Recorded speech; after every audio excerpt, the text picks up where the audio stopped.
Man, it is Farm to Table Show right here live at the Oklahoma Homestead Rendezvous. As you can hear over the speaker, we're just getting started with the opening ceremony. We're about to be doing it. We want to welcome you in. Wall-to-wall coverage all day long, 9 a.m. to 6 p.m. We are here, and we're going to be talking to people. Going to be presentations. It's going to be all day. But I've got to take a step off and go over here and get ready for opening ceremony. Right. So we're about to start everything, and so the opening ceremony is right over here over my shoulder, and I'm going to go ahead and send you guys over there so y'all can enjoy that. Once they get lined up on it,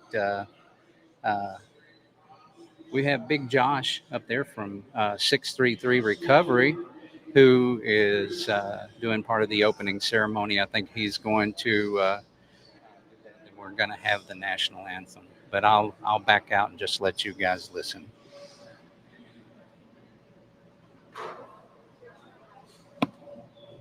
And then Ryan, of course, is warming up for Dwayne Hall. Good morning, everybody, and welcome to the Oklahoma Homestead Rendezvous. This is not just another event on the calendar this year. It's our being a growing movement. Here at Homestead, families, friends, come together to share knowledge, to trade stories, to strengthen the community that believes in something bigger than convenience.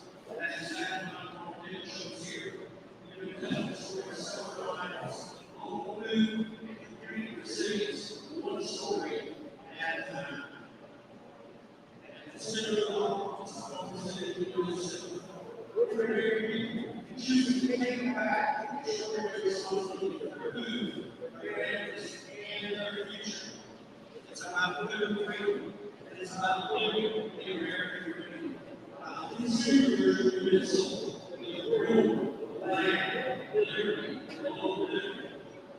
Today, our traditional religious history out loud.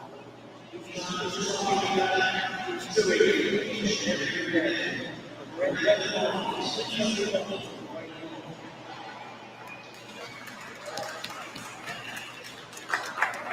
Thank you, guys. Thank you. I want to welcome everyone here, and more, I want to welcome you to the resettling of America. This year's theme of the expo is bringing the past to the present of the future. In 1934, there were 7 million family farms. Today, there's less than 2 million. Today, most of us are farther away from the foundation of the nation than we've ever been. In 1945, America recruited 45% of their food in the home backyard. In 2020, it's estimated that Americans grew less than 21% of the food in their backyard. Folks ask me, where are we going? Where's the future? The fact is, we don't know what the future holds. One thing we do know is we can only be healthy. And health comes from the birth of God. The birth is more deep than a mile away. So just as easy as people moving out into the country, like our ancestors, pioneering a new way of life. Why? Because it was taken in ancestry. Something so that one farming doesn't say, I say it's and the largest dividend is health. Not just physical health, but mental health. It'll take some time to personalize. Do we have a lot of time?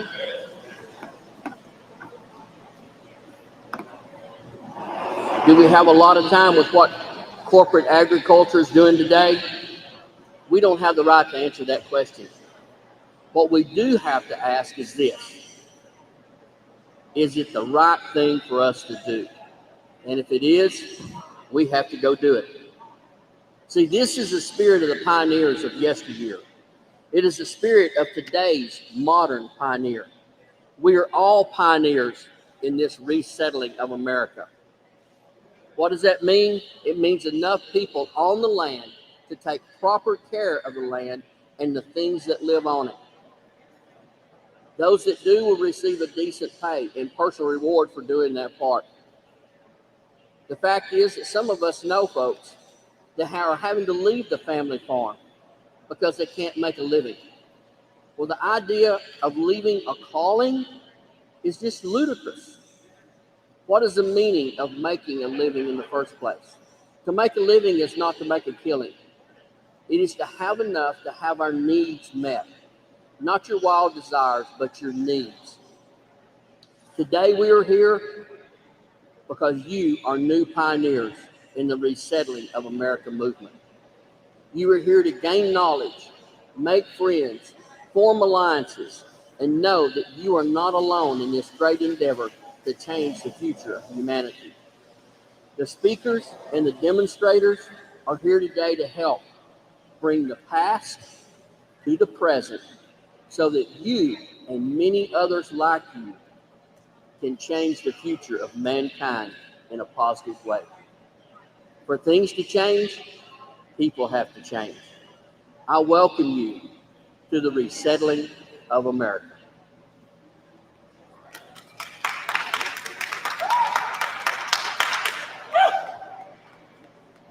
Thank you, Dwayne. Would at this time remove your hats and join me as we're going to sing the Pledge of Allegiance. The flag is above us up there, and there's several of them floating around, but here we go. I pledge allegiance to the flag of the United States of America and to the republic for which it stands, one nation, under God, indivisible, with liberty and justice for all. Thank you.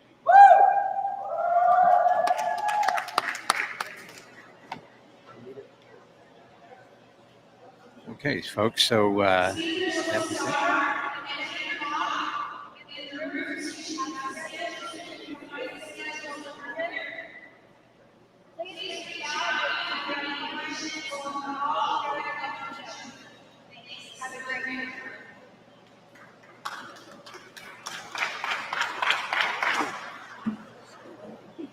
So that was it. That was Chris Thompson, the founder of the Oklahoma Homestead Rendezvous, welcoming everyone in and letting everyone know that the speakers will start at 10 o'clock this morning. And of course, here on the Farm to Table Show, we're going to be live all day doing coverage of the Oklahoma Homestead Rendezvous. And we're going to have a great lineup of speakers that's going to be coming up.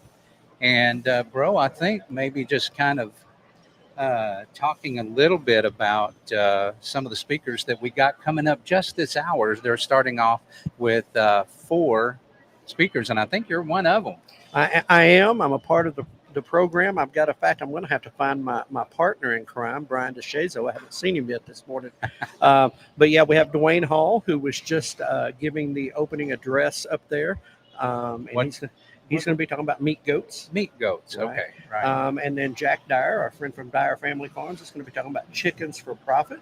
Yep. And then also Stuart and Ashley Klaus are going to be talking about homeschooling, which Big is a topic. real important and hot topic issue right now in today's culture. And then Brian DeShazo and myself are going to be talking about raw milk food freedom legislation, particularly Oklahoma State Bill 939, as it applies to those here in Oklahoma, but food freedom legislation and just food freedom in general. And as y'all know, that's something that's near and dear to our hearts as food freedom advocates and activists with it. And, you know, the choice should be in the hands of the consumer, and 2 adults should be able to transact business over something that somebody's grown and somebody wants to purchase without the government's interference, without having to go through 20 miles of red tape. You know, we should have that freedom. And, you know, our friend Joel Salatin has his Food Freedom Proclamation. If you haven't heard of that, go check it out. Go into Joel's stuff. But it really, at the end of the day, that's exactly what it is about, being able to transact business. I can grow a product, raise a product, make a product, and if my neighbor or somebody wants to buy that from me, or we do a transaction, that shouldn't be an issue. But Right. You know, so that's what the morning's going to be. And then, of course, we've got Greg Duncan's going to be speaking about God on the Homestead. Brian Jackson, the I Believe guy, world record holder, Brian Jackson. And then Monty Shrunk, this is at 10:30 on beekeeping. Doesn't have to be hard. Monty's a natural beekeeper. That's going to be a great. Yeah, you don't want to miss that. He Right. kind of tends to pack out the room. He whenever tends he's to, there. and then we're moving right along. 11:30, Leon Sloan, gardening with Leon, is going to be there. Jack Dyer's back on the thing for a talk about freeze drying, and then Sky Tony from the Noble Institute is going to be talking about regeneration and cultivating ecosystem health for thriving homesteads. So big, long, fancy title for regenerative farming and healthy practices for your land. Lee Hoover, dairy cows, talking about that. So, our friends Sean and Beth, they like the one cow revolution and the dairy cow on that. And then at noon is my presentation, which is our 7 steps to self-reliance. And then Michaela Poteet, who's a pretty awesome young woman here in the area, and she's going to be sharing her story and kind of her background. So that's going to be interesting. And then Stephanie London going to be doing cheese making, I think. I think she's still the one. I know they were looking for some stuff that happened there, but I don't know. But that's going to be the first half of the day. And then the afternoon is packed out pretty solid too. We'll get into that a little bit later. But I just want to take a minute to talk to the people that we got over in chat and say very good morning. Thank you guys for joining us over there. Hey, what's up, Farmer? And there's Carmen and Petra. Yeah, right. Hey, Troy Sutton. Good morning, dude. Yeah, absolutely. I normally have a screen in front of me that's got all that up, but we're mobile. We're on the go, so I'm having to cheat. Right. There's my guy right there. I just seen Brian. So Brian's in the house. Y'all got to get ready. We got a few minutes here. It's 9:13, so we got about 45 minutes. But we'll have to find time to talk and what's up. And we're here, and I've got my hat collection is growing out here. Y'all guys know me. I'm the hat guy, and these two right here were ones I got yesterday. This is from the Wild Huckleberry. So shout out to Robbie and him from Wild Huckleberry. And then this one is one of the hats for the Oklahoma Homestead Rendezvous that I picked up, and I liked it. It had the racing stripes, but the racing flag. But my brothers tell me that they're going to use my hat to play checkers later. So I don't know. Yeah, I mean, it's good. It's like a double purpose hat, right? Right, dual purpose, right? So got to have that. Yeah. But we're super excited already. I mean, the opening ceremony was awesome. I know y'all had it on the running gun, so heartfelt, patriotic, all about America. Yeah, shout out to my brother Scott, who my other brother. Scott, the other guy, that guy. Yeah, that guy. Anyway, he's filling in for Mr. P this time. I was hoping that Mr. P could make it, but unfortunately, those of you who know Mr. P and are used to seeing Mr. P from time to time, work calls and he's got to answer. So we're very happy that Scott has been able to be in here to fill in those mighty big shoes. So and he's doing an awesome job. So you'll probably be seeing Scott throughout the day if we can actually reel him in. Come on, look at you. Listen, we even got him into a farm to table shirt today. So I know, right? Got to make him look like got him a fresh one. You know what that does? Whenever we see a fresh new shirt, it makes it look like ours has been laundried a few times. Right? Yeah, the fresh out of the box shirt. It's, You guys have been wallowing in the mud. Wallowing in the mud. Well, we're often wallering in the mud. Wallering. Where you from, boy? Oklahoma? He said no, South Carolina. Yeah. So anyway, so we were breaking down those speakers just a little bit earlier. We have intentions to try to get as many speakers on today to come on and kind of talk about their topic and anything else that kind of rocks their boat right now and or something that they've got on their brain. But we're going to kind of take a deeper dive into some of their topics, because all of these topics that are out here at the Oklahoma Homestead Rendezvous are very, very key to the lifestyle of homesteading, ranching, gardening, and just overall farming. And so, that's what we're all about here, is promoting this lifestyle. And so that's why we're going to be doing that coverage all day today, to give you guys a taste of what it's like to be at these events. And hey, let me just say this. these live events are something really special. And unless you've been to one, you just don't really know what I mean. These, just the people that you get to meet here, and they're all like-minded individuals. And just a couple of weeks ago, we were up at the Ozarks Homesteading Expo, and we got to go around and talk to some of the attendees up there. And it was very frequent when we asked them, why do you come to shows like this? And they said, well, we want to be, we learn a lot, and we want to be we want to be with like-minded people. I've heard that so many times since I've been involved with the homesteading community.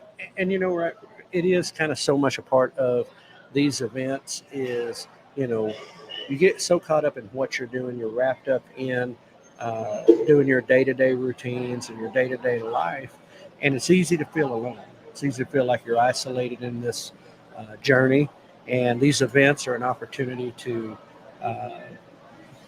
meet others who do it, hear from them, learn from them, come in and get things you need or things you want, that you're able to get in a location, meet up with people.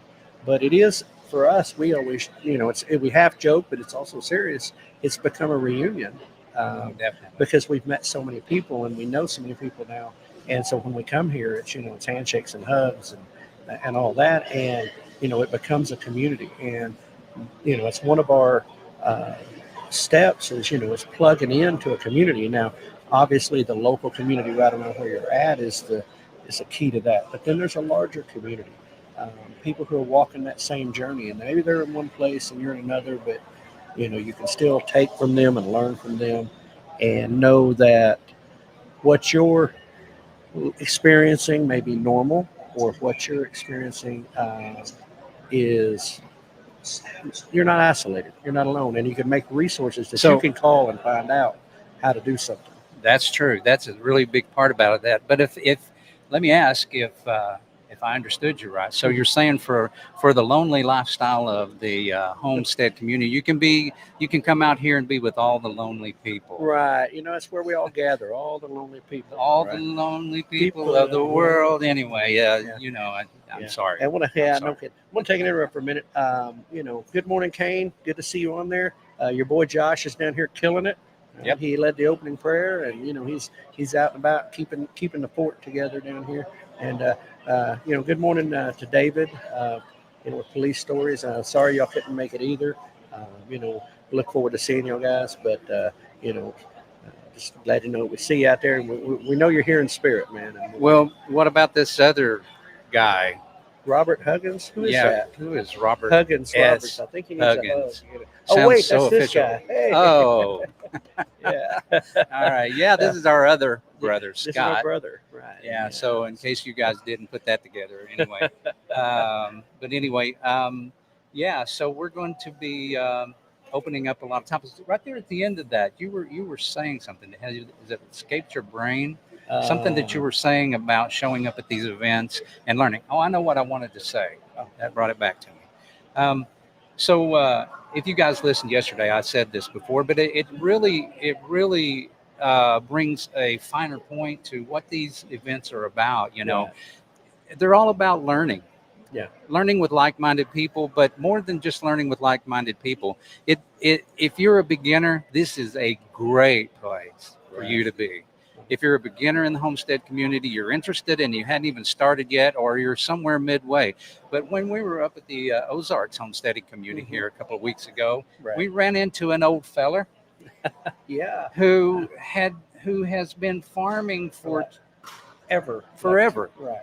And so one of his friends had asked him, why do you go there? You already know everything. He said, no, not really. He said, I go there because I still learn things new, and so so this isn't just for the beginners. No, and in fact he said even there, listening to a presentation, that he had learned something that he now feels like he had been doing wrong for years, because he heard it from a different perspective. He heard a different explanation of how to do these things, and lo and behold, here we are. And so what I had said was homesteaders, families, and freedom seekers come together to share knowledge, trade stories, and strengthen a community that believes in something bigger than convenience.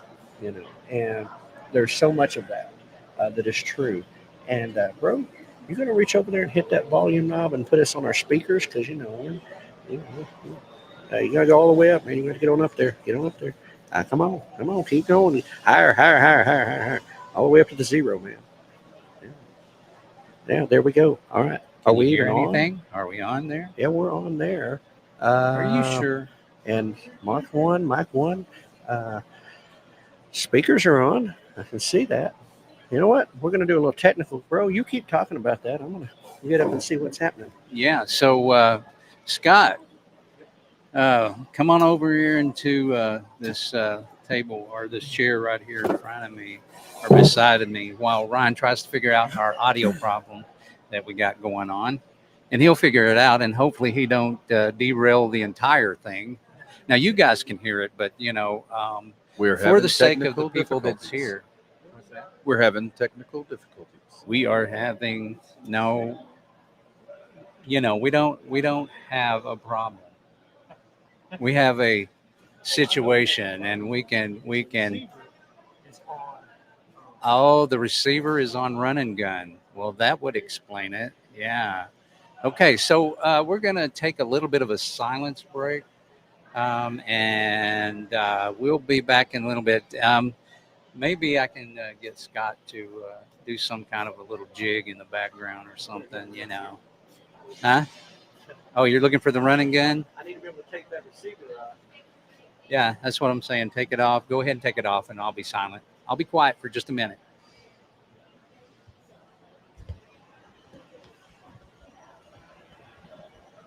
Are y'all ready?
From my perspective, taking it's appealing to look at what Wayne offered.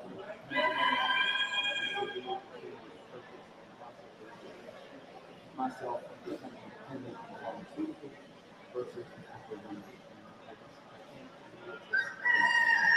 just point out. And you know, a couple weeks ago, I also got a chance to sit with homegrown alcohol, and John is responsible for that. And when you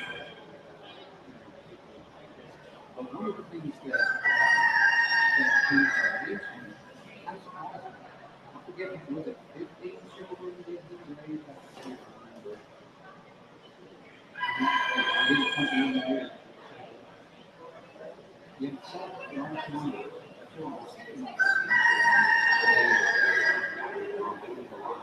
and he said, I raised them with negative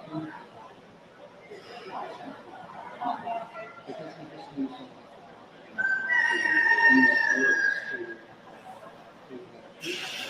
Now, when I heard that, he said that he was trading them out.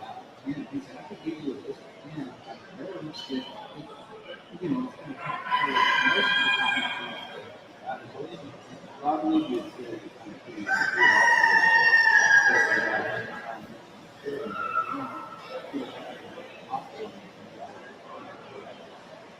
yeah, I would very well. So,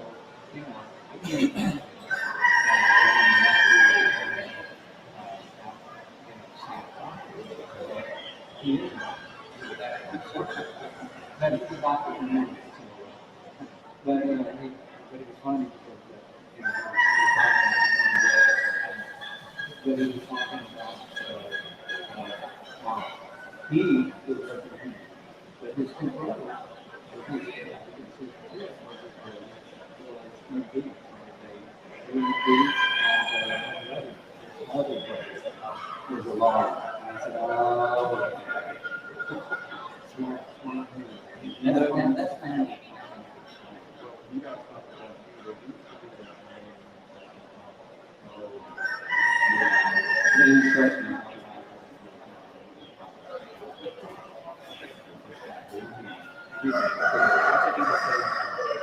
I do know who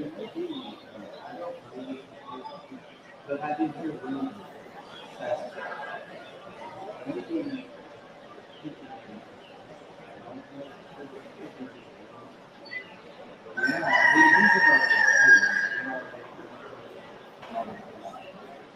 crazy. He likes to say different things.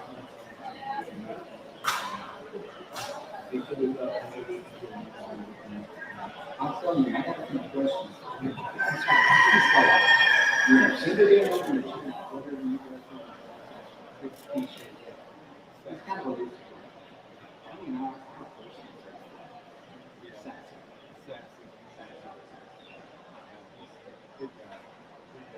How do you know? Well,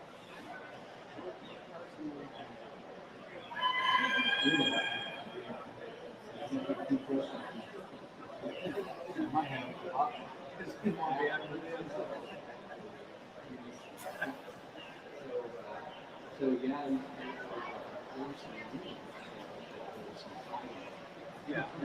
that's where I dropped it in. That's not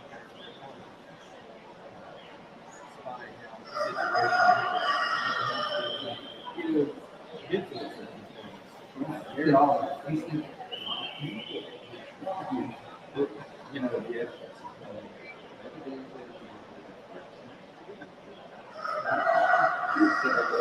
Anyway,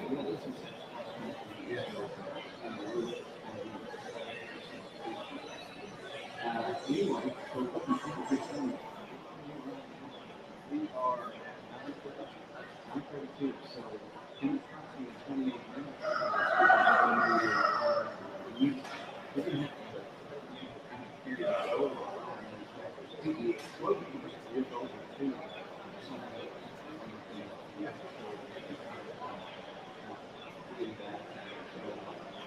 But when you do that,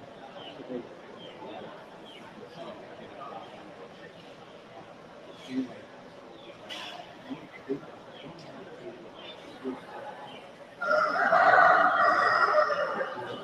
did have to.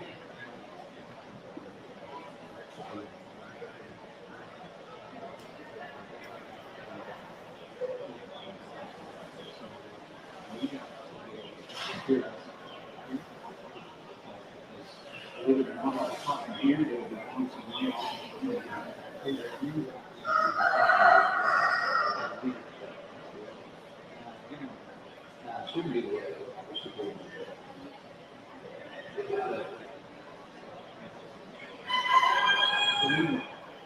So, speakers,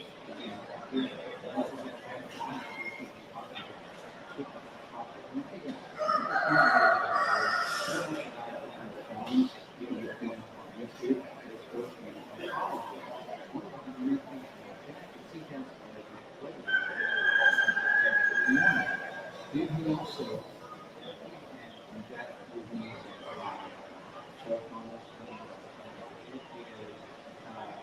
coffee. I don't know coffee. Now, listen, if you ever go to really want to do a lot, that's not for you. Like I said, that's not for the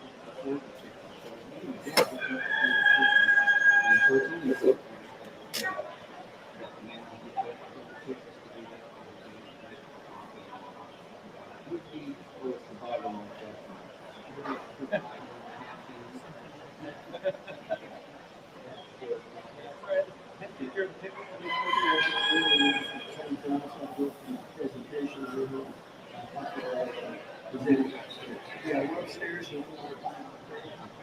for this part.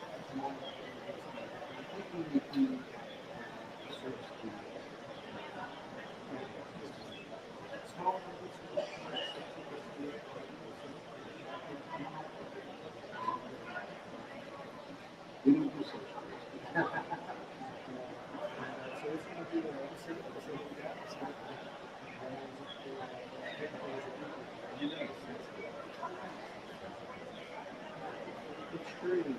They bring this was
this area,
Anyway, look, that is the challenge of live coverage and interaction with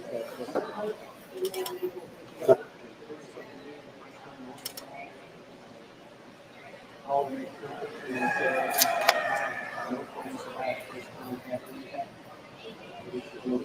here.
I hear noise, I don't hear y'all. An occasional rumble.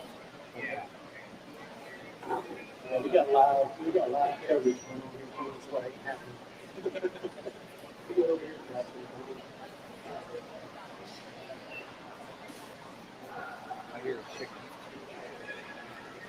the I rooster. heard the rooster. Yeah. I hear me. And I could hear you say that a minute ago. I know what that is. Is it the mic? It's the camera volume.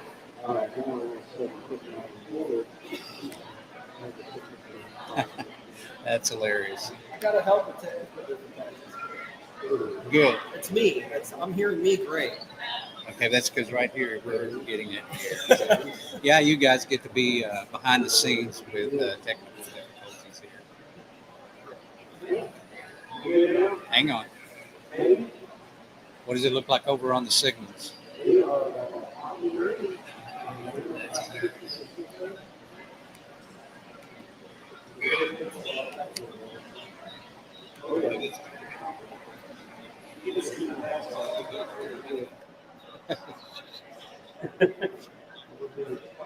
Let's see what we got here.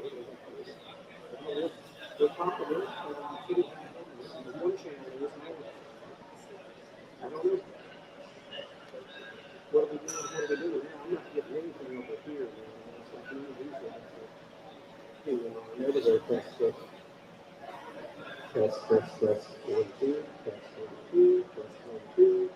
We're popping on the board. We're popping in, but we're not popping it there. And we're not going on.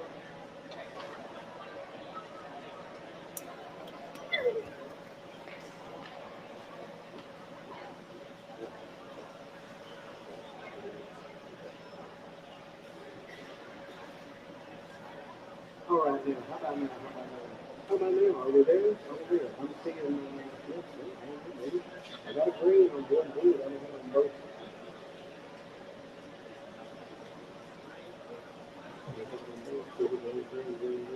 Left side's popping, right?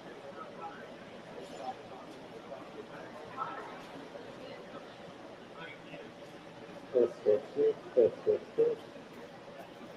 Test, test, test, test. Test, test, test, test, test. Test, test, test, test. Test, test, test, test, test. Test, test. Test, test, test, test. Test, test, test, test. I'm not telling you here. Oh, I'm starting to hear test. I'm still hearing a lot of background noise.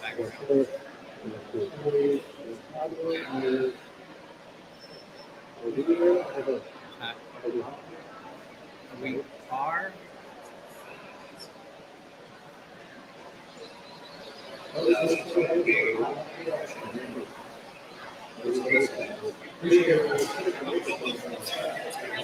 I'm still hearing me great. I'm hearing me great. I just heard me say I'm starting to hear test.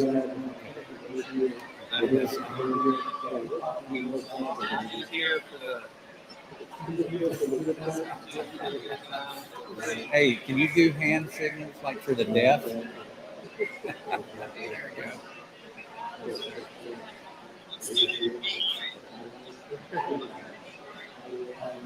Okay.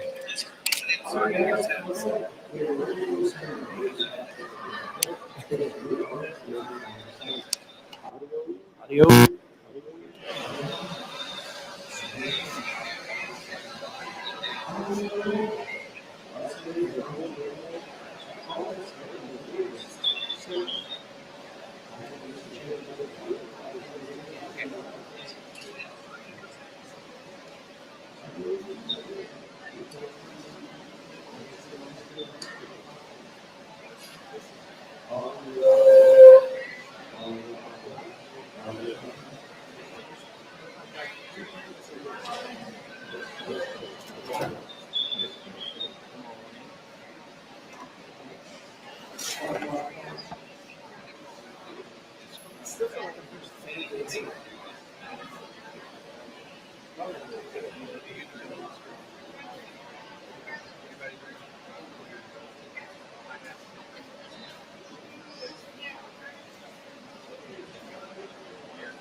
to turn off and on, back on here.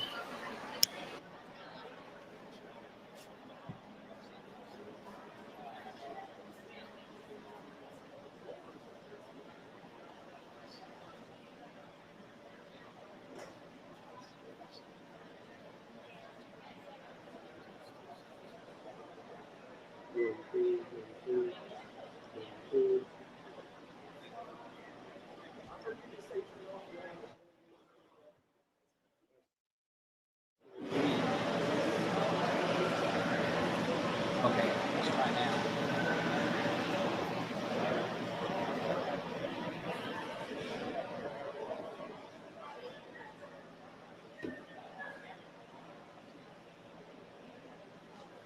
Set by camera one.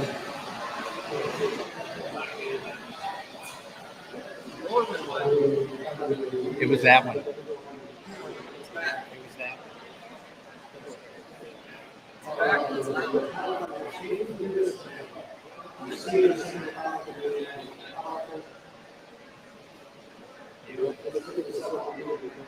All right, pick up your microphone. I heard you say by camera one.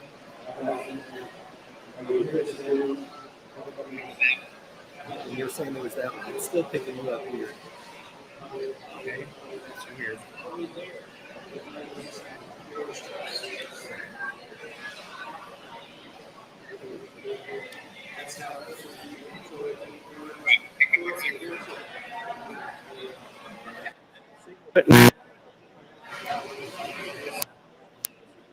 What are you messing with over there? You're spiking. Whoa. Bro, whatever you just did, we are red hot over here on the screen.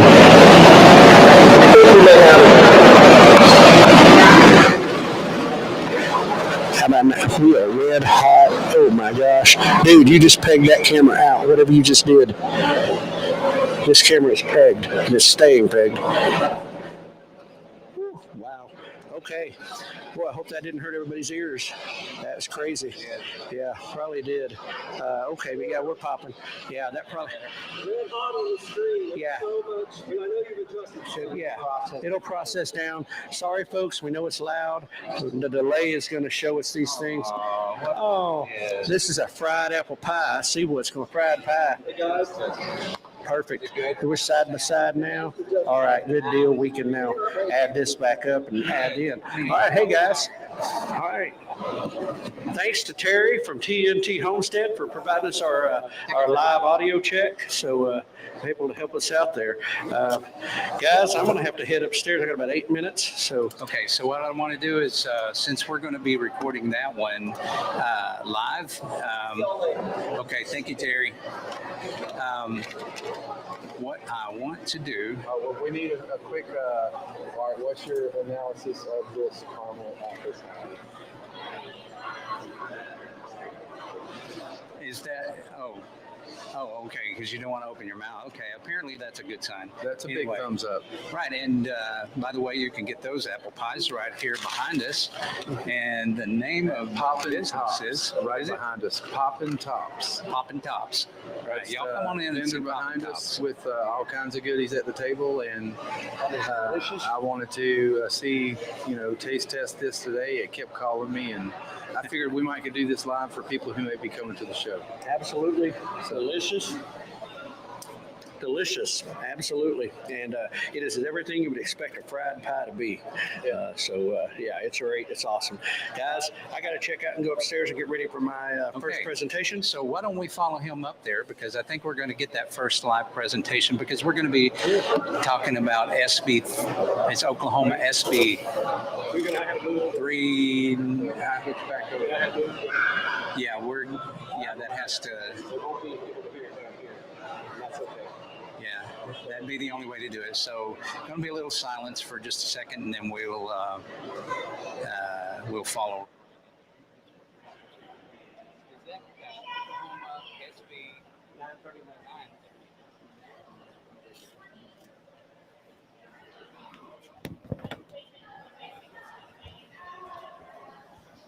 Hey, bro. Yeah. If you want to keep that and just use that microphone, would you rather do that? If it use this one, I think it'd be better. You should in that small room. It should pick up. Yeah. Let's do that.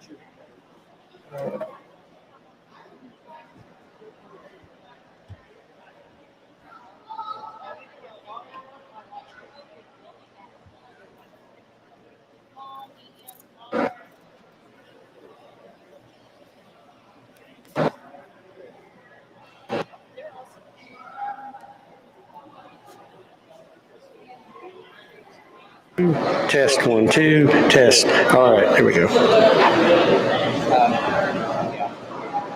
I gotta go get some.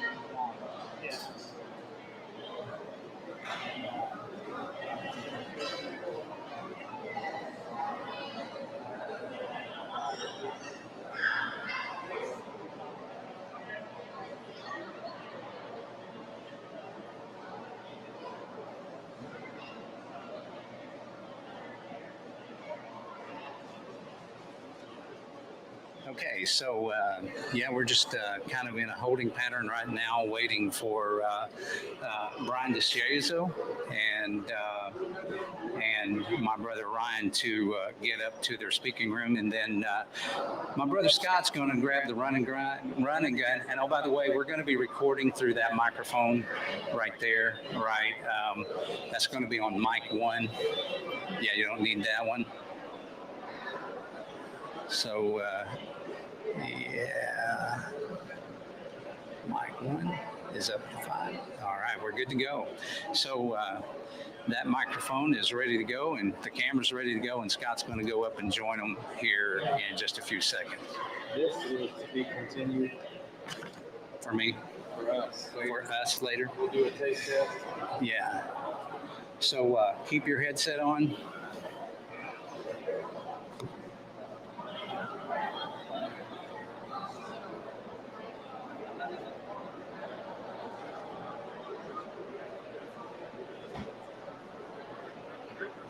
Okay, we're going to flip on over and kind of see what's going on over there with Scott. And as you can see, Ryan is ordering drinks, maybe a little bit of food. I'm not sure, but either way, there we go.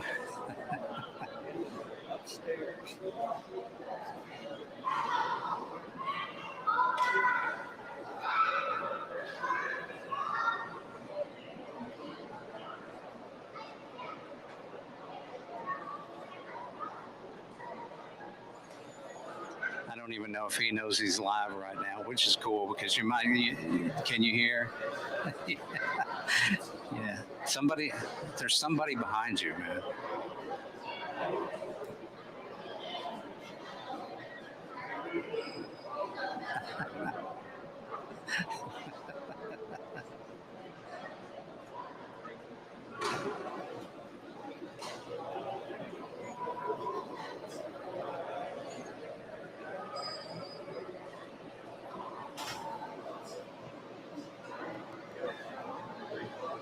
Test.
Scott, when they get going, you may want to pull up more on them.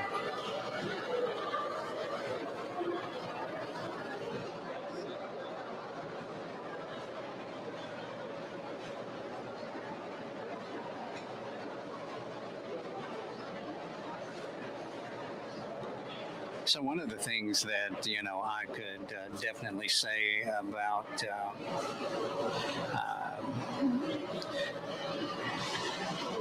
the Oklahoma SB 939, a lot of people, a lot of these things go by them, but paying attention to those people, or paying attention to these types of talks, lets you know where our food freedom is. And so it is relevant, and especially if you feel like you should be able to eat the food of your choice, and that if your neighbor makes summer sausage and you want to buy some from him, you should be allowed to do so without a lot of regulation.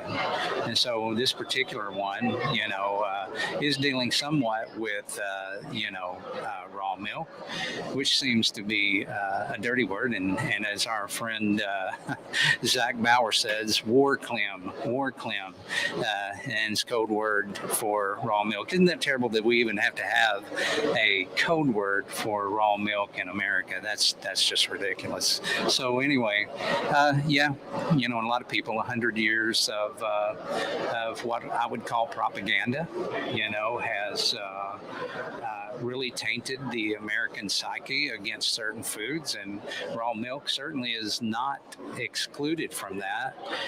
And of course, that's what Brian DeShazo from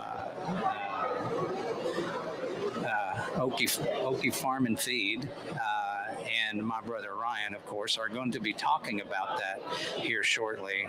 And hopefully we can get some of that, maybe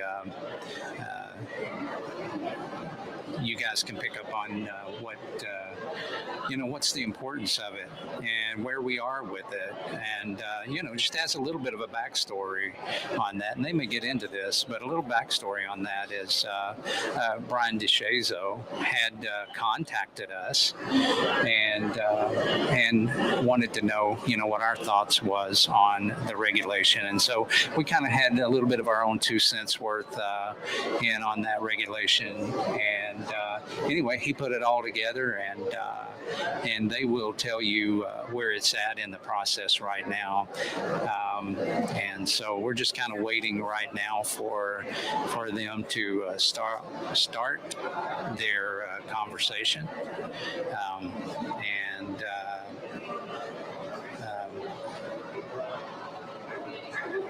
I see that Troy Sutton. Troy says, "I'm hanging with y'all, brother."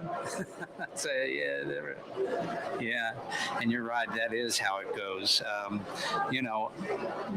Some people see this as just boring stuff, and I guess when you get down to the brass tacks, it's not as exciting as watching a Terminator movie or anything, but it's more important than watching a Terminator movie. So I would say that these kind of issues has been an ongoing battle for a while, and sometimes they get heated up, especially when regulators feels like that nobody's listening to them, or that people are not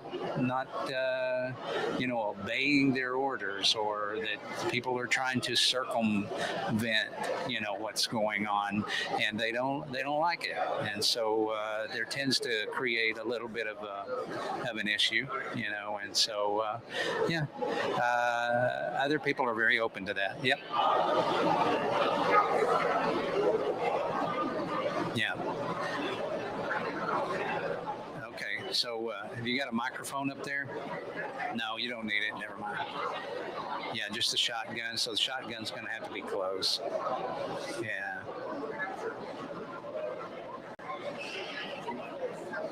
And I see that Donald and Lisa from Money Pit Homestead has joined us over in chat. And hello, good morning, and welcome in. And we will be doing this all day live. And so if you get a chance to check on us all day, just check in and see where we're at. Right.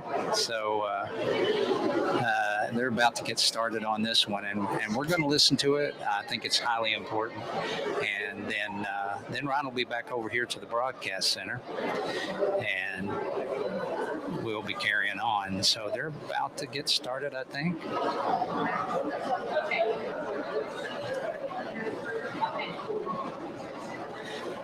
Just let me know when you guys are ready to go.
All right, so we are back right here at the set, just waiting for Bro, who just finished up with Brian DeShazo, speaking about SB 939, which was something that has a lot to do with food freedom in the state of Oklahoma. And as a matter of fact, this type of legislation is going around in several states, believe it or not.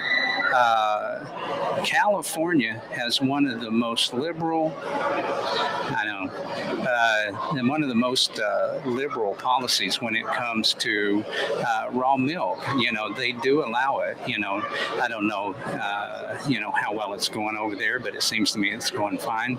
But anyway, yeah, in the state of Oklahoma, as you just heard, we're trying to, free it up a little bit for all of us. So anyway, as we wait for Ryan to come back downstairs and join us here at the table, just want to say that I just unloaded Gardening with Leon, which will be speaking at 11 o'clock. And let me see what gardening. Okay, it just says Gardening with Leon. And if you guys know Gardening with Leon, which is actually Leon Sloan,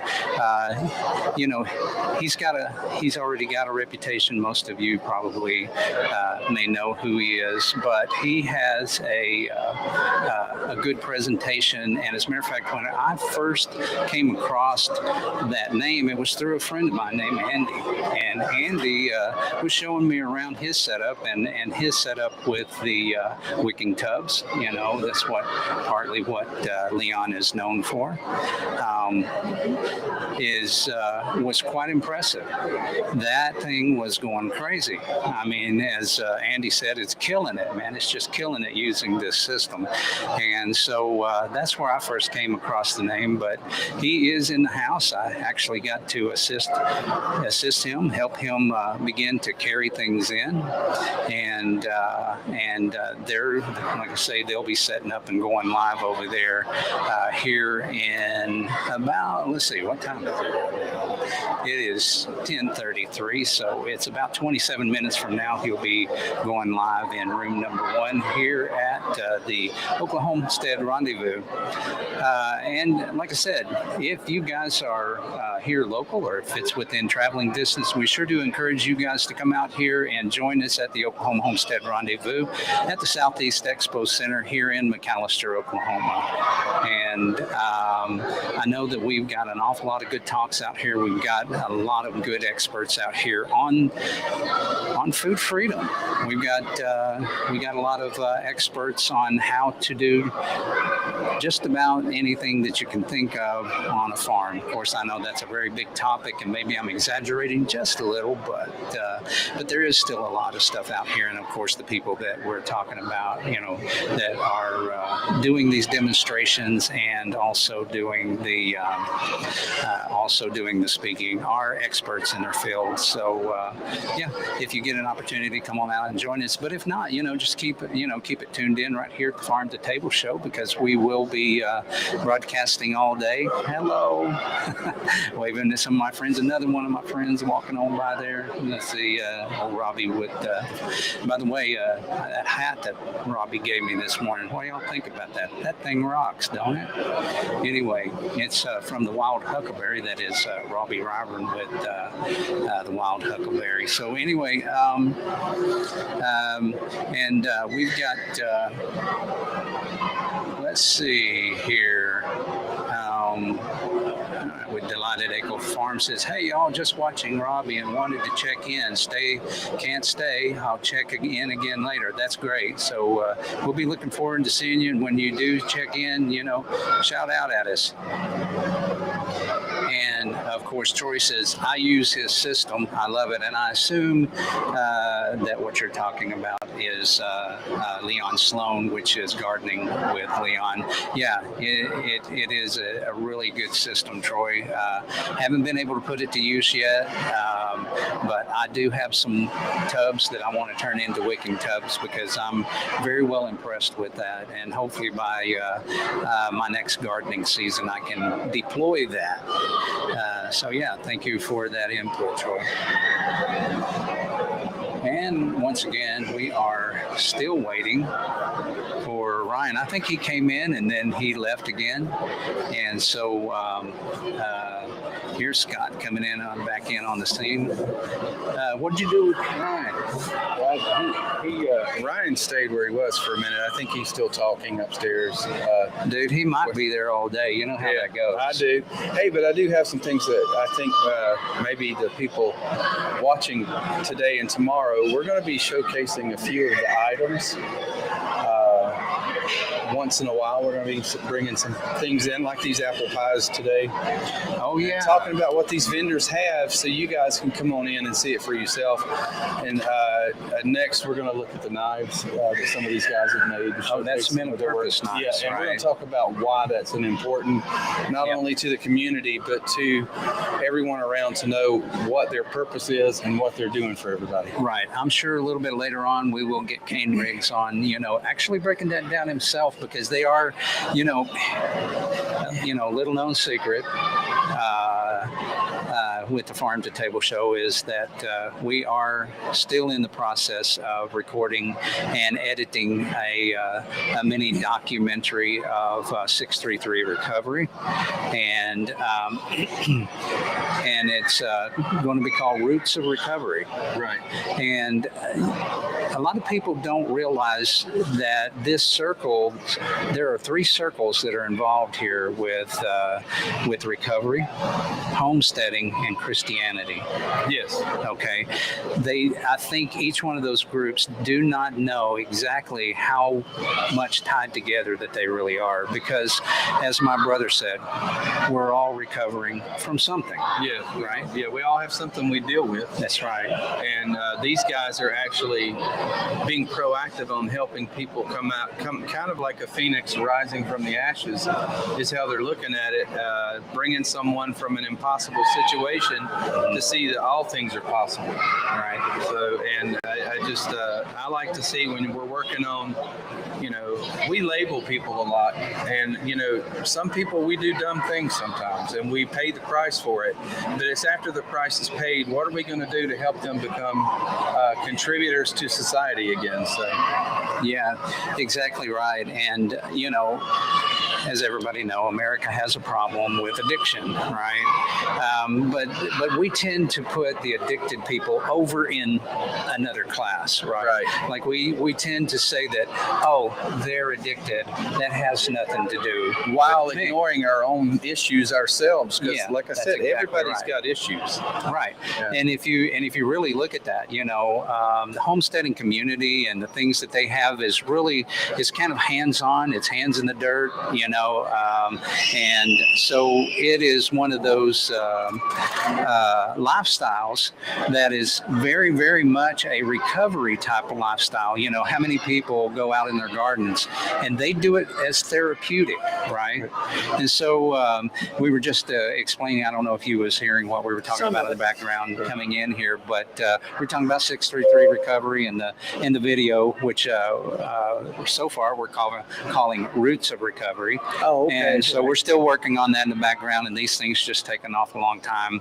So to go through the process, especially when you are, a couple of lone gunmen, you know what I mean? Yeah, so, it's a little bit overwhelming when you get right. And one of the things that you had coined, or that I had heard you say, is that we're all recovering from something, right? Yeah. And so it's not like they're over there and, oh, that's not us, we don't have that problem. alone. Right. No, in fact, everybody's dealing with things. Yeah. And, we talk about, in recovery, we talk about, these varieties of things. And, we typically tend to think, substance abuse, alcohol, different things. When in reality, our recovery can be so many different things. And there's so many people that are suffering from childhood trauma, or they've had experiences in their life that have gotten them down, or they've gotten addicted to something besides, substances, be it things on the internet or things on their TV, whatever that they put their eyes in front of, even shopping or, spending habits. I mean, there's all kinds of things, but when it comes to recovery, it's recognizing that we're all damaged somewhere. Now, I'm not going to sit here and say it's mom and daddy's fault. Once we reach adulthood, you got to own your baggage, but it is this idea that we're all in recovery and we've all been through things. And the minute we stop, we get so conditioned to what we see. When we get so conditioned to seeing that homeless guy begging on the corner, or that addict that's out there that's struggling in life, and we get so conditioned that we no longer actually see them as a person. We no longer actually see them as a human being, and we begin to just see them as part of the scenery, part of the background. And we've got to have that beautiful gate moment where we stop and say, look at us, and we get eye to eye with them, and we get into their problem, and we start helping them as a society, as people. And I'm not saying this is the government should be doing this at all. This is individuals, this is people, this is the church, and we get involved because, when we begin to see people as created in the image of God, a soul, a human being, and we begin to see them as people and not the enemy, not the scourge of society, not the whatever they may be, and actually begin to see them as people, then we all can begin to actually recover as a society and as a country. So as we were just talking about that there were three circles, right? The three circles that you and I have talked, probably beat to death in conversations, but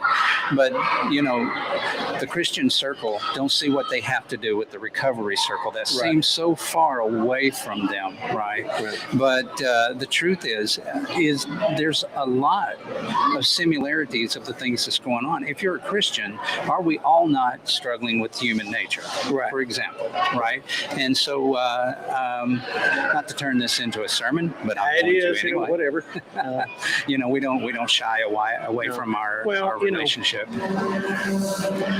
The Westernized church, American Western, the Western. Oh, here we go. You done started. You opened the door, man. The gospel according to America. Right. There you go. The Western church is, you get in your car, you go to church at this time on Sunday morning, and you put on your best clothes, and you go sit in a building, and there's some songs, and maybe you put your hands up, maybe you don't. You listen to some guy like me get up there and talk for a period of time, and they tell you some things, and some are actually telling the truth, and some it's a motivational speech, but whatever. But you go there, and maybe you put a little money in an offering plate, maybe you don't, whatever, or a Cash App. That's a big thing now, Cash App and all that. But and you go home and you check that block for the week. Right. And we've got a big old case in the church of fine-itis, because people come in, how you doing? I'm fine. When in reality, they're dying inside. That guy to our left and right are struggling with something. That breaks my heart. But we don't create a culture where, we don't create an environment where they can come down and be open with that. And the churches are one of the biggest centers of people who need to be in recovery, of people who are struggling with issues and struggling with things, but they're too embarrassed or too ashamed to say, I've got this problem, because we've got fine-itis. Right.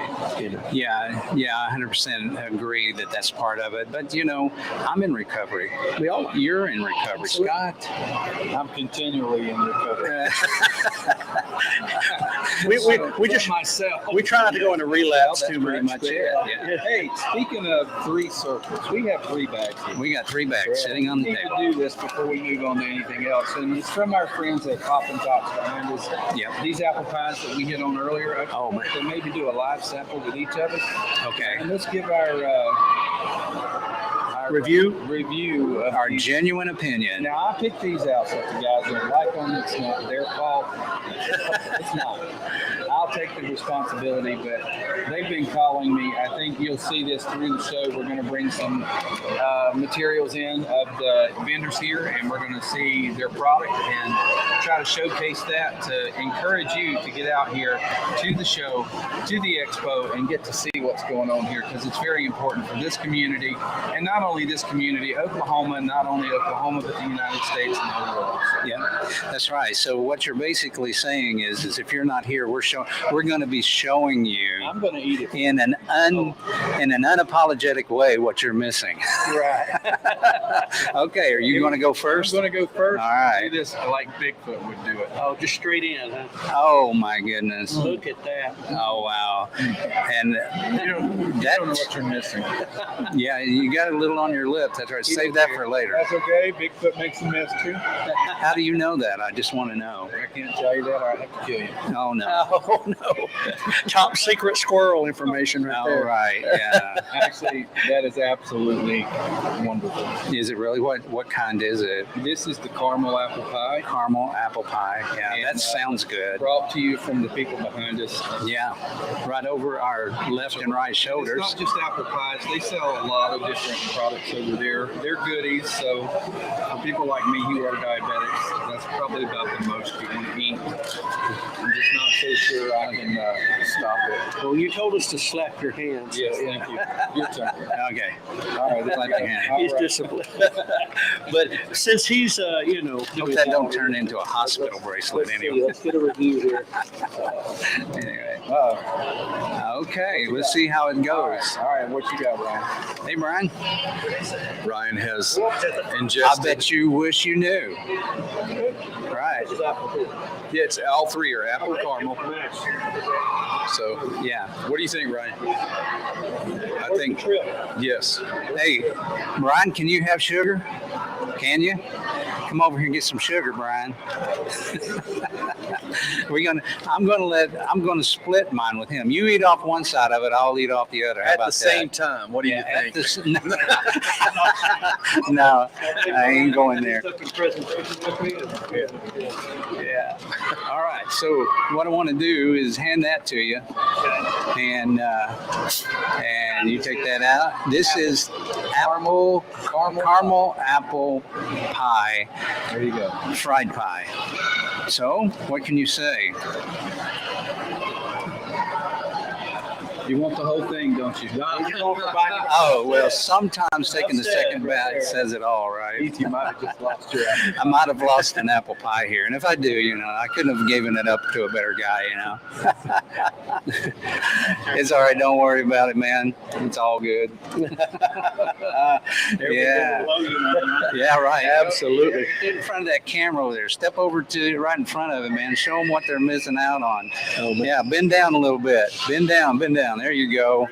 Yeah. Yeah. There we go. That's not a very good representative of what I've got in mind, but There you go. the look on Brian's face says it all. Yeah, it was priceless.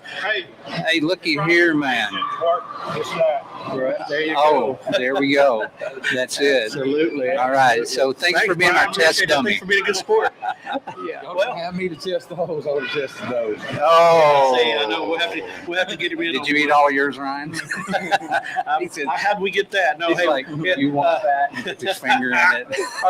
Our buddy Big Josh Griffith joined us here from Yeah. 633 at Men of Purpose Knives. Yes, and sir. so Yeah. brought a little show and tell. We do that every Saturday on our show. Yeah. We do show and tell, and that's kind of what we're going to be doing all day today. It looks like here is just having people come over and show us what they got and telling us all about it. So Josh, I'll kind of let you. We had Kane talking with us a little bit about Men of Purpose yesterday, but I know that's something that you're really that's kind of your baby there. You're kind of in on and kind of helped got that kicked off the ground. Yes, sir. So I'll let you tell us what you got and show us what you got. And, tell us all about it. Keith's gonna eat on some apple pie over there. You want me to hold this? I can hold it for you. Hey, it's up to you. Whatever you want to do. apple pie too. So yeah, you know a little bit about the story here. It's part of our ministry, where realistically we just want to make something with our hands that's new and fresh, and a tool for a lifetime. Right here we have what we call the squirrel skinner. It's got a stabilized curly maple handle, and it's made from antique crosscut saw steel. Right. And so there's no telling. We don't know as far as how old this steel is, but it's made with an old two-handed crosscut saw, and we've heat treated it and ground it into something beautiful. I believe the handle is stabilized. You know, it won't absorb any kind of water or anything like that, which is nice for something that you're going to use. Do me a favor, Josh, if you don't mind, hand it over to our other brother and let him take that in front of the camera and show the beautiful workmanship on that. You guys take oh man, you know what? Too blurry. Okay, that one is too close, and it You is. gotta go to that other one, man. Oh, come on, man. Do It your ain't gonna job. work, man. It ain't gonna work. It ain't working, man. Listen, Which I could you're just gonna have show to you take our that. word for it. Yeah. That thing is. And I tell you, I don't know, but it looks like it could shave pretty well. I bet it would. I mean, Oh yeah, I don't have any hair left on my hand. From testing all the time. Okay, let me see how this one will do, right? Yeah, so Manscaping. It's good for manscaping. Yeah, also we have these sheaths. They're all handmade by a guy that's there too. He's another client, and he learned to make leather goods and sheaths and belts and suspenders, and he's just really talented in this craft as well. Each one of our sheaths are handmade. We got another knife. We'll pull up another one here. This is another custom design. This one here is called the Spay Blade. It's modeled. The shape is modeled after the blade in a case trapper, and it has the little point. It's supposed to protect whenever you're doing the business and castrating an animal to keep you from poking their leg if they move around. The handle material, this is our first handle material that we've made in-house. This is with stabilized burl wood, and it's got a little bit of epoxy in there. They call it a hybrid handle. And so this is just something we're passionate about, making something that's new. got a really nice polished finish on this one.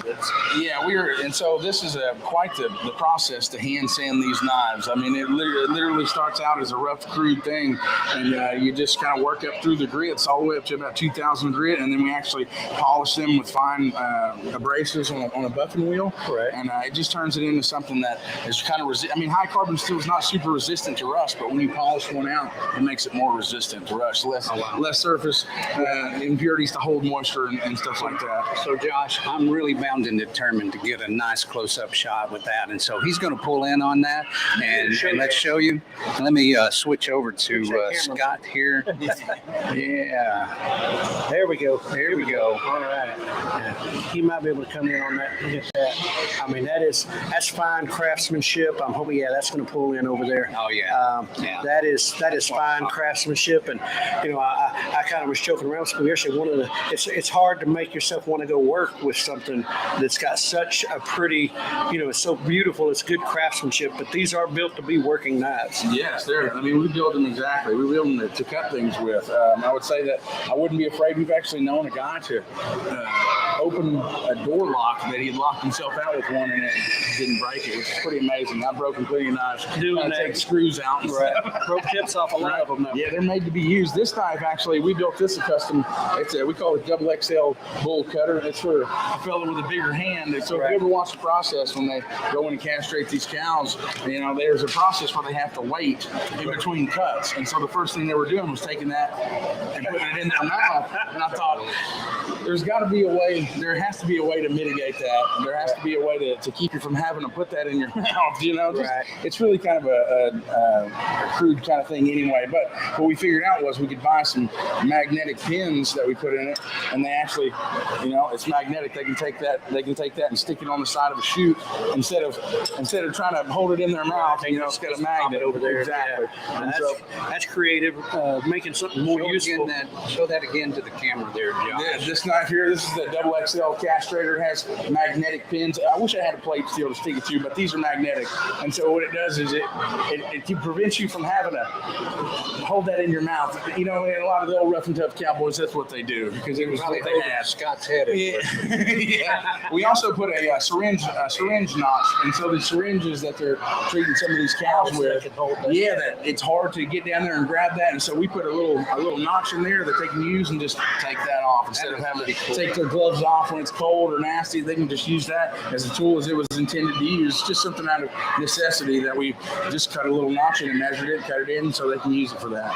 And so this is just, like I said, we're passionate about it. This knife has another one of the handles that we've poured ourselves. It's more of like a skinning knife. Right. And I wanted to find something that could contour to your hand really well. And when I first started, I thought everything had to have this large handle to hold on to. What I started to figure out is the narrower we can get them and the more that they contour to the hand, the better they are as far as functionality. It's just something that I've grown passionate with because over my life we've butchered animals myself, and we've hunted and we've fished, and we want to have something that we can use. That if you're going to hold on to it for a long time, it's worse when it's cold too. The hands start to cramp up. I want something that will fit my hand really good. That way I'm not getting fatigued halfway through trying to do that. And so it's just something I really enjoy, man. So how many men do y'all have working in the shop right now? So right now we have anywhere from 3 to 4. We've kind of recently done some kind of reconstruction, and as guys come through the program, they have to eventually move on and reintegrate back into society, and so they find other jobs. The whole idea behind it really is just to help out as many people who are in the program as possible. And so the lives are really changed there. Jesus does the changing, but we're able to help them to help themselves and use their skill and ability to make something amazing. Now, 100% of the profits of this go back into recovery? Yes. And so initially what happens is we have money that we use to basically get new supplies and stuff to keep that rolling. And so the people who actually make it, they get a percentage. They make piecework. But a large portion of this money goes directly back to the ministry. Okay. And so we want to make sure, the Bible says that you're blessed by the work of your hands, right? And so we want to make sure that they're receiving that too. And so that's something that each craftsman that's involved in this, they make money as well. And so, and that was one of the things when we came over, on facility there and talking with Jesse and talking with yourself and some of the others, that first time of actually having a purpose, having something they could put their hands to and make money doing. And so when y'all went with Men of Purpose knives, and I love it because it's Men of Purpose knives for men of purpose. They've got something that they use this for. But, it's one of those things. I know, the program, it's unique, and we talked about it before, because before you got over here, we were talking about recovery, and we were talking about some of this stuff, and something that I've coined and said it quite a bit is we're all in recovery from something. Absolutely. But one of the biggest things is having something to put that energy into, and to take these guys out and teach them work ethic and teach them how to function, and that they can do something with their hands. Yes. And then what that takes on is amazing to me. I love it. And I think one of the things y'all are unique about there at 633 and Men of Purpose Knives is that they do have to work. Yeah. This isn't come hang out in a program for 30 days, 6 months, whatever, and lounge. Yeah, they have to go to work. I mean, you eat by the sweat of your brow. Right. And so we know that if you don't work, you don't eat. And so the fact of the matter is they have to have some skin in the game. Right. And so when they're able to do something like this, or whatever it is that their craft or their skill is, they're able to give back to their families, to themselves. And we all know anybody that's involved in anything, you have to do something. Right. If you don't, you can remove a bunch of bad things from their life. But if you don't fill it with something good, it's the bad's waiting to creep back in. Yeah. So Josh, now I know we're talking about Men of Purpose knives, and but that's not the only thing that you guys do. You guys have been in the gardening, and just before you came on, we were actually having a conversation about, the relationship between Christianity, the circle of Christianity, also the circle of recovery, and the circle of homesteading, or basically working like we used to in the, in the garden, even way back in the Garden of Eden. Yeah. You know what I mean? That's where it started. And so we're all the Garden of God right now. So anyway, how did your growing season go? Because I know you guys had the melons, and I know that, I don't know, did you guys get to grow some other stuff too? Yeah, they grew some okra and tomatoes, and we grew some peppers that, to me, are not not fit to eat. They're some of the hottest peppers I've ever eaten. We had some ghost peppers and some reaper peppers, and you don't want to mix those two up. You would think that it doesn't get much hotter than that, but yeah, he grew a lot of stuff. There was some squash and some cucumbers, and the melons, of course, the yellow meated watermelons. I think they just recently stopped selling them.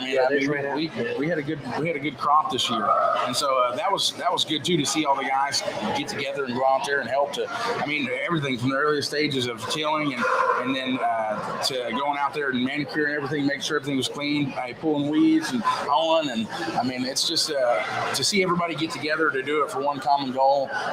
We have a guy there that actually pickled some okra and some different stuff. Kane's canned a bunch of stuff too, and that's something that growing up, that's what I experienced that a lot. My parents say we canned everything from tomatoes to deer meat to everything. Everything was canned. I caught some of the videos, and for those who don't know, you can go to 633 Recovery Inc. on Instagram and Facebook and TikTok and all those places.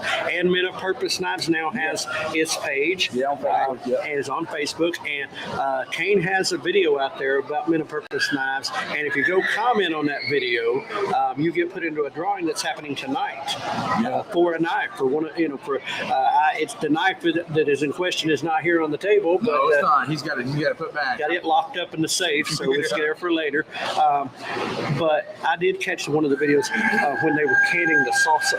Yeah. And that looked like some good salsa. It was very good. And it's just, you can't go wrong with a good salsa. And so they hit it right on the money. So talk to me a little bit about how recovery relates to getting your hands in the soil and hard work. And you've kind of already hit it with the knives, but when you get into gardening and that sort of thing and animal husbandry, at the end of that process, you get a payoff, and that is to be able to feed yourself and maybe your family. But like the healing part of that, what have you witnessed, Josh? Because you see this stuff day in and day out. So really, it's about responsibilities. And so for a long time, I would say for myself, I'll speak for myself here, I shucked all responsibility. And so what happened was that eventually it got to a point where I didn't handle anything. I just kind of ran from my problems. When you have to take care of something and see it through to the end, whether it be building a knife or growing something to harvest something or to making something to can something, you have to see it through to the end. And so really what happens is you kind of almost hold yourself accountable. When you're responsible for something, whether you got to eat, whether you got to, you have to make money to eat, right? There's things that you have to have, there's things that you have to do. For recovery, that was what it was for me. It took work, and I had to see it through to the end. I have to consistently be doing something in order to achieve. And so that's something that for a long time I missed that. I didn't even understand really what I was lacking in my life, is that I never finished anything. And so what it did for me is that the purpose, in my recovery especially with the Lord, he saw to me that I need to continue to run the race. And so how it directly relates, what you're talking about, growing, making knives, producing something with your hands, how it directly relates is you have to see it through to the end. You have to be consistent, and you have to see it through. And that's it. That's how I live my life today, is I wake up and I know that I have something to do. That's it. Right. So this is something that the guys, when they complete the program, and I think that there's a range of time that they stay. Some stay up to a year. Yeah. And some like you just hang around after. Yeah, you ain't never going to leave. But not because you are, and we all are constantly in recovery from something. Yes. But with that, these guys get to take that far beyond that program. Yes. They can take it with them. Listen, they can feed themselves. Yeah. That's amazing. Honestly, that's amazing. And not only that, if they really get into it, they can not only feed themselves, they can feed their family, and even beyond that. And we've passed down a skill that needed to be passed down from generation to generation. And so, the problems didn't, in many cases, the problems didn't start in that person's generation. It might have been generations. They come from generational generational addiction and generational problems. And so as those things trickle down, now you get to maybe start to change the direction of the next generation, right? That's the truth. Yeah. I'm just grateful to be able to be a part of this today. Man, this is just it's awesome to go around and look at all the different skills and the craftsmen that gather together. You know, I mean, it makes you really appreciate when you see something handmade, that you know somebody put part of themselves into it. And that's just it. We want to put something positive in the right direction. For a long time, we did the opposite. We want to put the best foot forward and make something good and useful. Yeah. Well, y'all have been at this for a few months now, and of course, I follow y'all on social, so I see all the stuff. But how well has this done? Purpose knives. I know for the guys it's probably been great, but the public and the reception of this. It is, to me, it's actually mind blowing. When we first started out, we didn't really have any large expectations, and I think that's how good God is. That He blow your socks off. There's people everywhere. There's people everywhere that if you ask them, they're going to tell you about these knives. They're, 630s are out there. Hey, those are some nice knives. Yeah. Every time we have any kind of functions, we have knives present. People want one. I've met so many different people since we've been involved with this that may have been the only thing that linked us in any kind of relationship at all. That I met this person, they're like, hey, look at that. There's so many people, especially men. I don't know about you guys, but they see one and I'm like, I just want to pick it up and handle it. And, I have one. I carry one every day. I don't actually have a minute-purpose knife that I carry every day. I do have plenty of them. I don't actually carry one of them, but to me, we all have a tool that everybody uses. And growing up, I always watched every man that I knew or I looked up to had a knife, right? And so I think it's doing amazing because we're able to give back to the ministry, and we're in the black, baby, and we're doing good, and that's awesome. That's the deal. And so, listen, this ain't even a year old. This is months old. We started this. It's been last December. Okay, so almost a year now. Yeah. And now I know that y'all have even gotten some local businesses in the area that are carrying your product at the store. Yes. Yeah, we got a couple. There's a couple hardware stores, and so Kane, he's the one handling a lot of that. But there's he's a salesman. He goes out there and he'll sell them to them. And so there's a couple. I think it's hardware stores and a couple other people that allow them to set them up. I think the first day he went to go try to pitch the idea to somebody as they were on the cart, and he was just showing them to the guy who was looking into potentially selling them. There was people trying to buy them off the cart, and so to me that's awesome. That's a good feeling, that it's for a good cause, and that people, the response to it, the public response is, man, that's awesome. We're thinking that people really want to buy the person behind it. Right, I guess. You know what I mean? And so we know that, hey, we're doing this for a good cause, and we're doing it for people, but they're buying it because of the people who are doing it too. Right. And not only is it a quality product, but it's for the person who made it. You know what I mean? And that's the beauty behind it. So, Josh, can you help me and Ryan settle a debate? A debate. Yeah. So if a man buys it and sets it up on the shelf, I have told him, well, you buy a men of purpose knife. Does that make you a man without a purpose? And does it dishonor that men of purpose knife not to use it? Well, that's kind of almost right? I don't know. That's a tough one for me. I'm going to say from my standpoint, and me and Kane have talked about this before. If you want to take one and go drive it into the dirt somewhere, or throw it out the window, we're going to be, hey, where I'm impartial, I'll say, man, that's sad, but it helped the cause. But I really think you should use it for something. And that's something I want it to be something that you pass down, an heirloom, so to speak. I want a father to give this to a son, a grandfather to give this to his grandson. I want this to be something that you use and abuse. And if you tear it up or you need a new edge put on it or something like that, just come see us, and we'll put one back on there and hang out with you. And that's what started it, because I was talking about wanting to buy one, and my wife asked me what I was going to do with it. I said, well, I'll probably set it up on the shelf next to my others that I have that I won't go use because of the reason behind either why I have it or who gave it to me, or I have a knife that it's not anything special. It's a Klein tool knife. I had to have it repaired, but it was the last knife that my dad had. Yeah. Right. And I had it fixed, and I was using it because I'm a guy, right? I'm using my knife. And I misplaced it for a long time. I thought I'd lost it. And so when I got it back and cleaned it up, I found where I'd laid it. I put it up. I won't touch it now. And so it's like, she's like, what's the point? Because you're buying this knife, and especially, quality's not cheap. Yeah. And so I was like, well, I said, it's not, for me, it's not because I've got plenty of tools I use. Yeah. For me, it's who made it, what it represents, why I bought it. The story behind it. Yeah. Right. And so for me, that's that, I was given one as a gift that has my name in the handle. Right. I'm never going to use that. It's there because it was a gift. That's right. Yeah. So, Josh, one of the things you just said, that there's a story behind it, and you said a little bit earlier, you said, if they hand it down like as an heirloom, and the fact that it's a men of purpose knife in and of itself is an opportunity to teach. Right. And so that's, men of purpose, when you're handing it down to a grandson, a granddaughter, or whoever you hand it down to, that gives you an opportunity to talk about purpose in life, right? Yeah. And so, listen, this knife has a long history. It started with a man who was behind, and he formed this with his own hands. Right. He took raw materials and he turned it into something with a lot of purpose. And so we're all supposed to be men of purpose, or women of purpose, for example.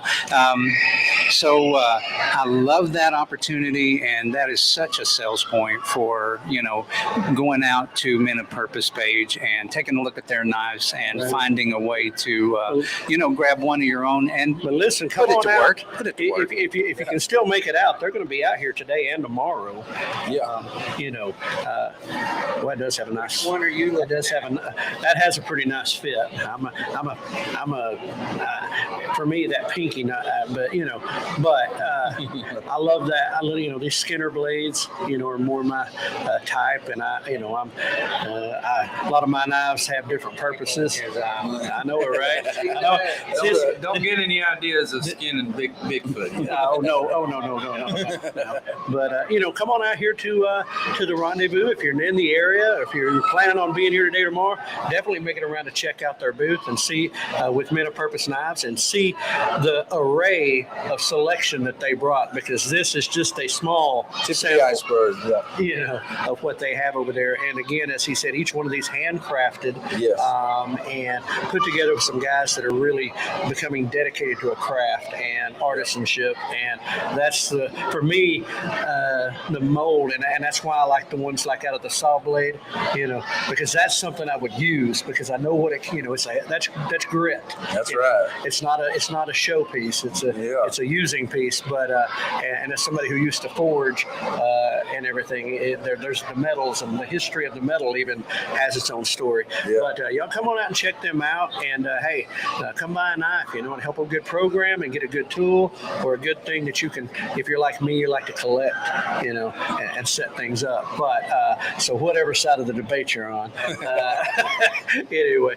Josh, yeah. But Josh, appreciate your time. Yeah, I appreciate you guys guys coming so over here, man, and we'll definitely be around to catch up and see what all y'all got over there. I was over there when they were unpacking, and I was like, I have to come back when it's all out, because it was like, they were focused on what they were doing. Well, come by and see us. Man. Absolutely, man. We'll see you, bud. Appreciate you. So, bro, yeah, I think I'm waiting for Restoration Farms, because I have set that up, and their topic is homeschooling, and I want to kind of, look what you got. Now wait a minute. Sorry guys, I'll get back to the topic that I was about to announce, but this man has fire cider from Dwayne Hall. Actually, at Red Father Farms. He has. Dwayne Hall. Well, at Dwayne Hall. I had to go get some more. I do know tell the story? Did you tell Let me it? drop that. Oops. Yeah, right. Yeah, this is a Red Feather Farms traditional herbal remedy used for cold and flus, fire cider, and we can attest to its validity. Yeah. and its usefulness. So I'm Right. supposed to have a jar of this myself floating around here somewhere, but Yeah, I think I need to talk to Dwayne and see if he'll make a kind of a special exception for a special guy, and maybe make his bottle in plastic or something. That unbreakable plastic. That would be with a called a childproof baby seal bottle. on it and all that, like a baby bottle. yeah. Baby bottle. put a little nip- Hey, put a little nip on the end of it. We Yeah. do have some more of the product we're going to be showing later. Also, we have some of the school book, the homeschool book series for the young kids series that are being showcased with one of the vendors. And I think I'd like to probably try to bring some of their stuff over and showcase Was it Restoration Farms by any I chance? did not pay attention to that. I will look and get back to you on that. But Okay. there's a lot of vendors here with a lot of great stuff, a lot of great Right. ideas. I think you ought to go rope some in and bring them. I'll But- get 'em. but What listen- do we got for now? But right now, I want to go see if I can't find Stuart and Ashley with Restoration Farms and talk to them, because they finished speaking already this morning. And so I think that's a really important topic, So you're especially in gonna step over and today's do that? environment. Yes, I'm going to step behind you guys. And Scott, I'm going to hand this over to you. And Okay. this might be a train wreck, but I'm going to hand it to our Well, no, other listen, brother. you just let me loose. That's all I'm saying. Who knows what he's Scott. saying? I'm a train wreck. Oh, now listen, y'all don't know what we had to nurse Scott through yesterday. So if train wreck is the compliment, then okay. A train might have caused it. Could have happened. We don't know. Hey, don't wrestle with the train. You I won't. guarantee it. Yeah. I'm gonna have to do some. I'm gonna have to do some. Yep. I think is that thing on? Yeah, it is on. Okay, I can hear it now. Yeah. Yeah. You get busy talking. We've got speakers on here so people can hear us doing what we do, and especially when yeah. we have the interviews. So sometimes being able to hear it. But yeah, it's Friday is on these events is typically a day that early in the day, especially, we don't necessarily see the numbers we'll see on Saturday because people are still at work or they're in school and that type of thing.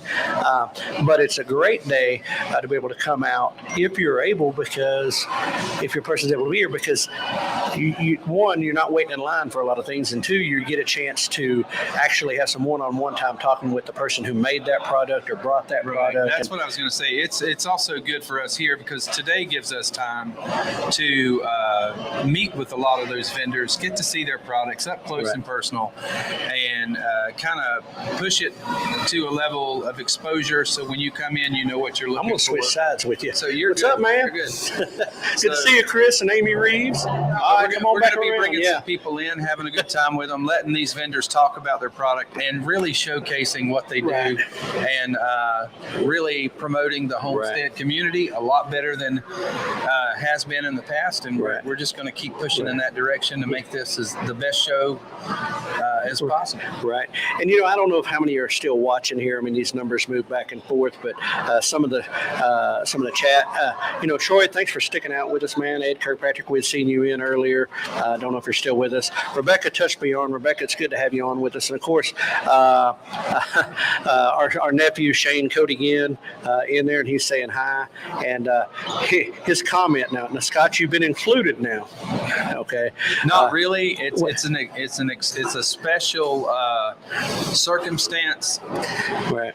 Well, here's what we got. Because, see, he's called me and Keith the Dan Rather and Walter Cronkite. Now, I don't know which one's Walter Cronkite and which one's Dan Rather, but he's now added Larry King.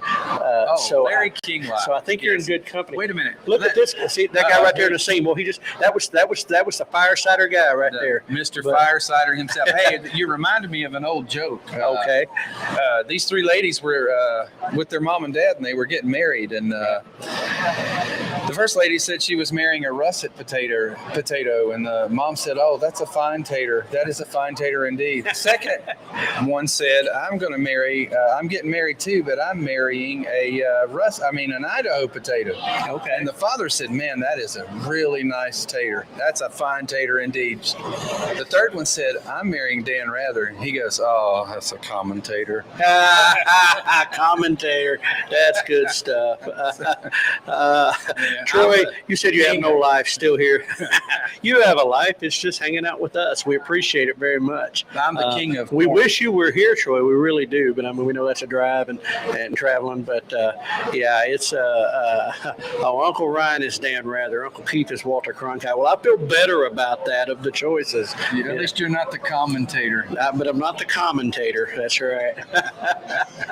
But anyway, yeah, we just like to laugh and have some jokes here. But it's been a good morning so far. I mean, of course, y'all got to see mine and Brian's presentation up in the class up there, and some feedback from some of the audience, and that was good. But tomorrow we'll be doing that again, so people that are coming out can get to see that.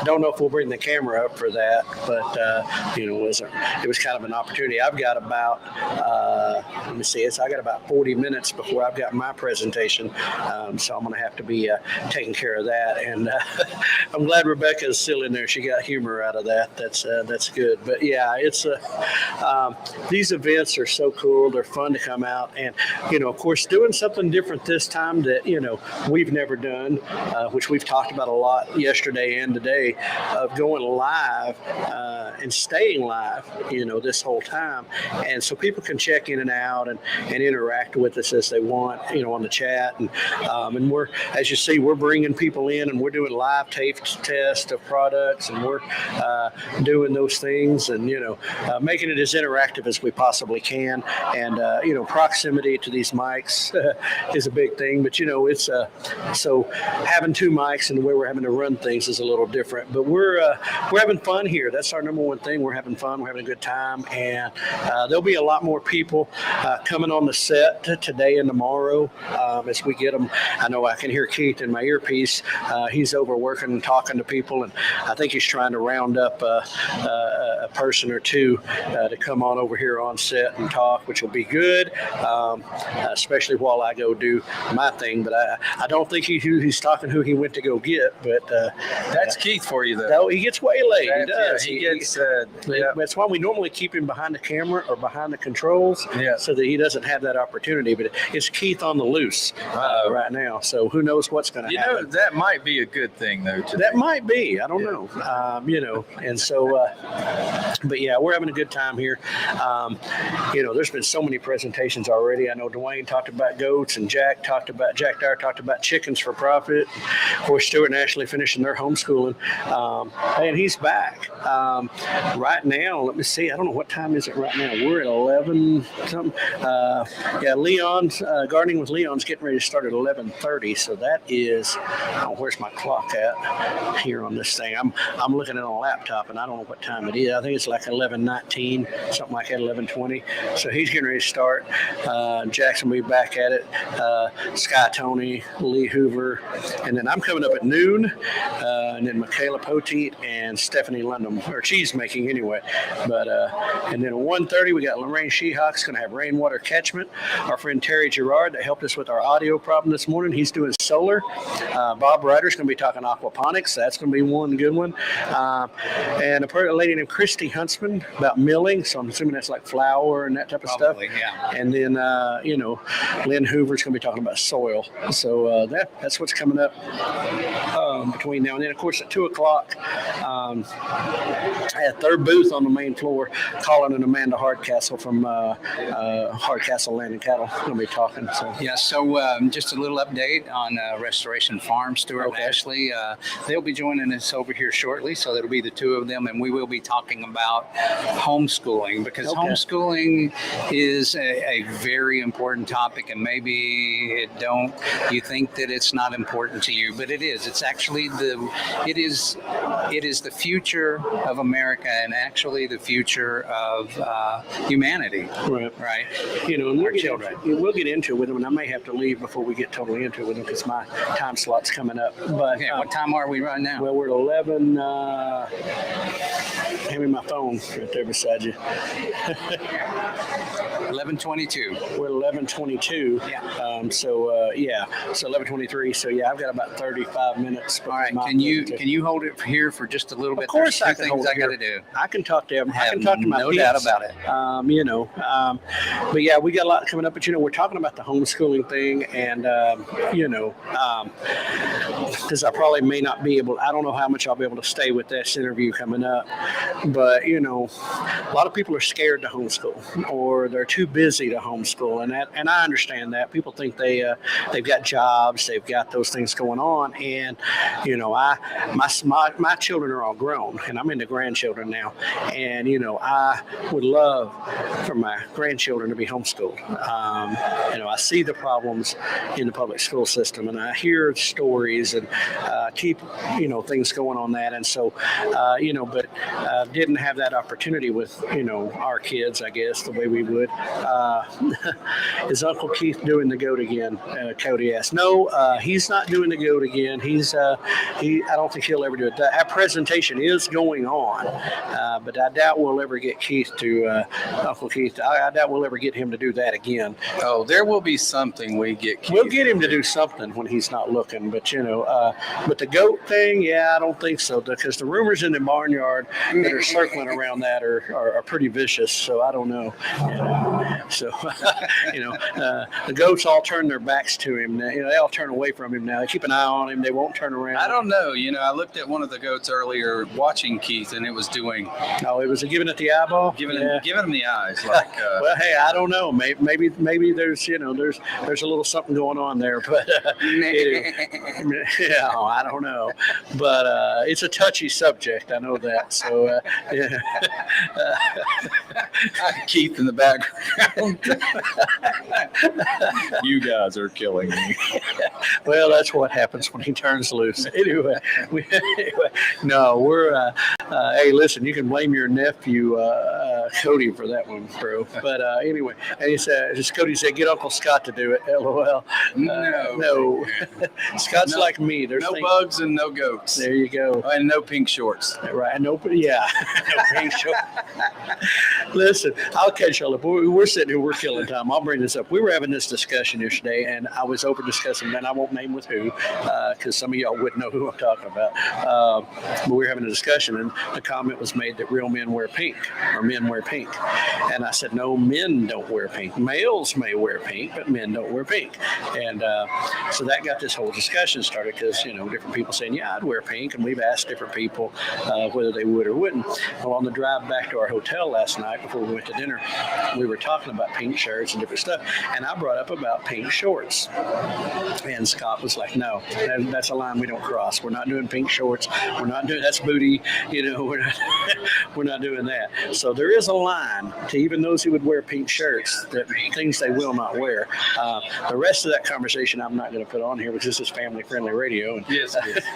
Well, don't get us wrong. We were family-friendly even in the conversation, but we don't want to lead your brain off another path right now. Right. No, we don't need to take you down that road. But anyway, so that's the pink conversation.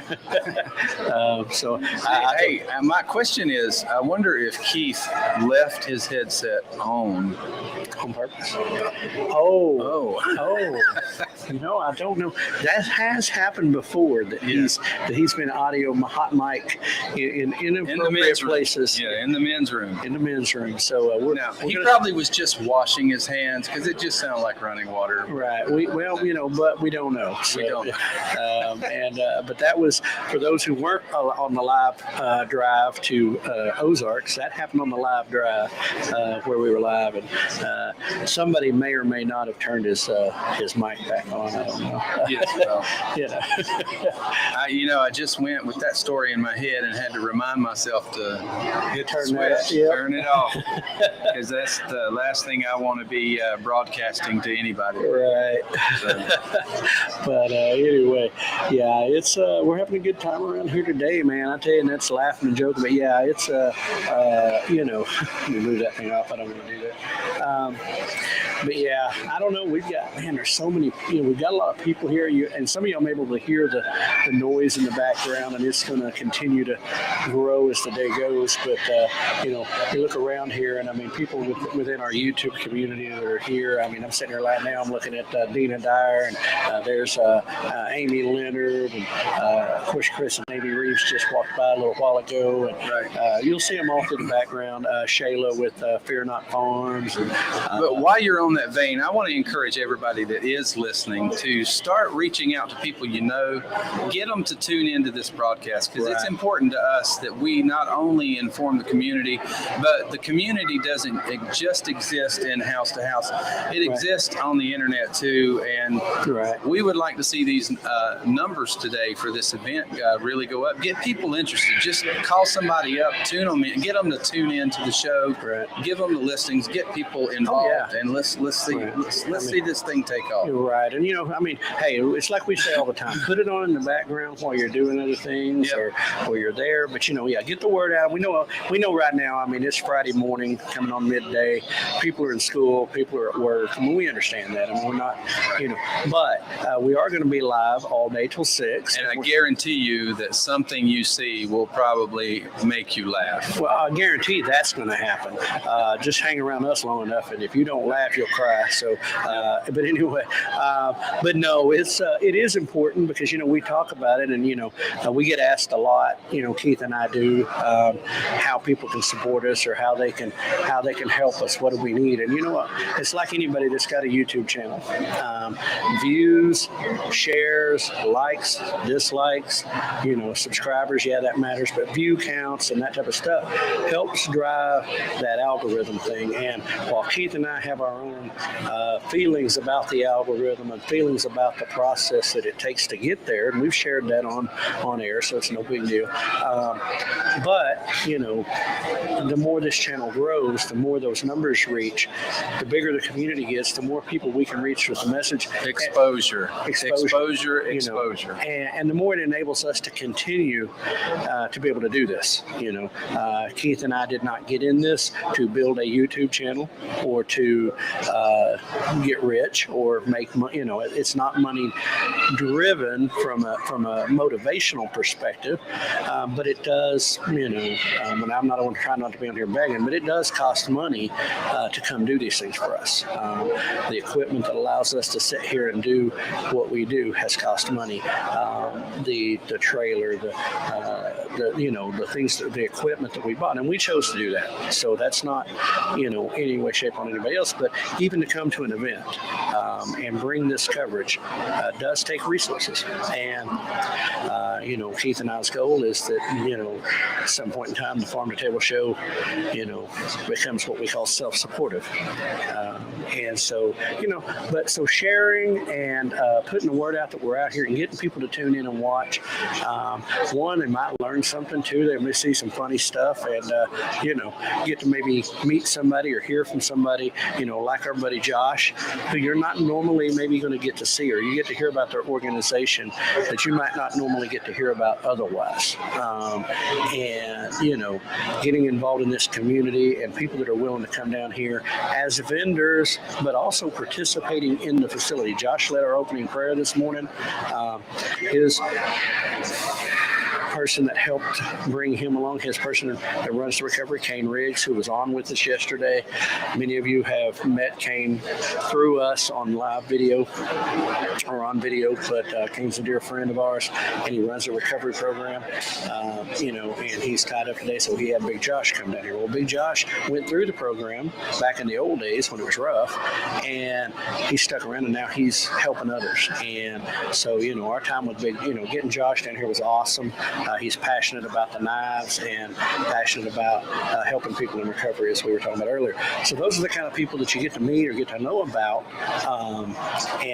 So yeah, it's awesome, but we need your support as well. And we appreciate everybody that's in here, that's been in here this morning. Troy and Rebecca and Ed and Cody and so many more. I know some of them came in early today. I've seen Delighted Acres was in. I just wanted to check in. Can't stay. Check in again later. Yeah, they'll they'll do those things. People come in and check in with us. We had a lot of people come in early today that then had to go on to work or had to go on and do things. And listen, we understand jobs, and because we got them. There he is flashing in the background. But the more people come in and share with us, the better. And for those that are staying with us through this and have it on, we love you guys. We appreciate you. You're on top right now, and we appreciate you being here. But anyway, enough of that. It is, that time of the day where, a lot's been there happening. We're getting ready, it's lunchtime, to be quite honest with you. And you've seen us over there chomping on some fried apple pie. So we did dessert first. But listen, right out here, I'm going to give these guys a shout, is, you really can't, man, the cameras, I don't have this there. Don't worry about it. You got it? I don't worry about it. It's Full Belly Kitchens is one of our food trucks. It's a mobile food restaurant out of Washington, Oklahoma. It's run by Bill and Colin Hardcastle. You might have recognized that name. It's part of, Colin and Amanda. It's Hardcastle and Kevin. It's their dad. He takes this thing around. He's out here today as a vendor. We're talking about baby back ribs, brisket, pulled pork, burgers, quesadillas, queso fries, all these different things. And his prices, I will promise you, his prices for a vendor and event is incredibly affordable.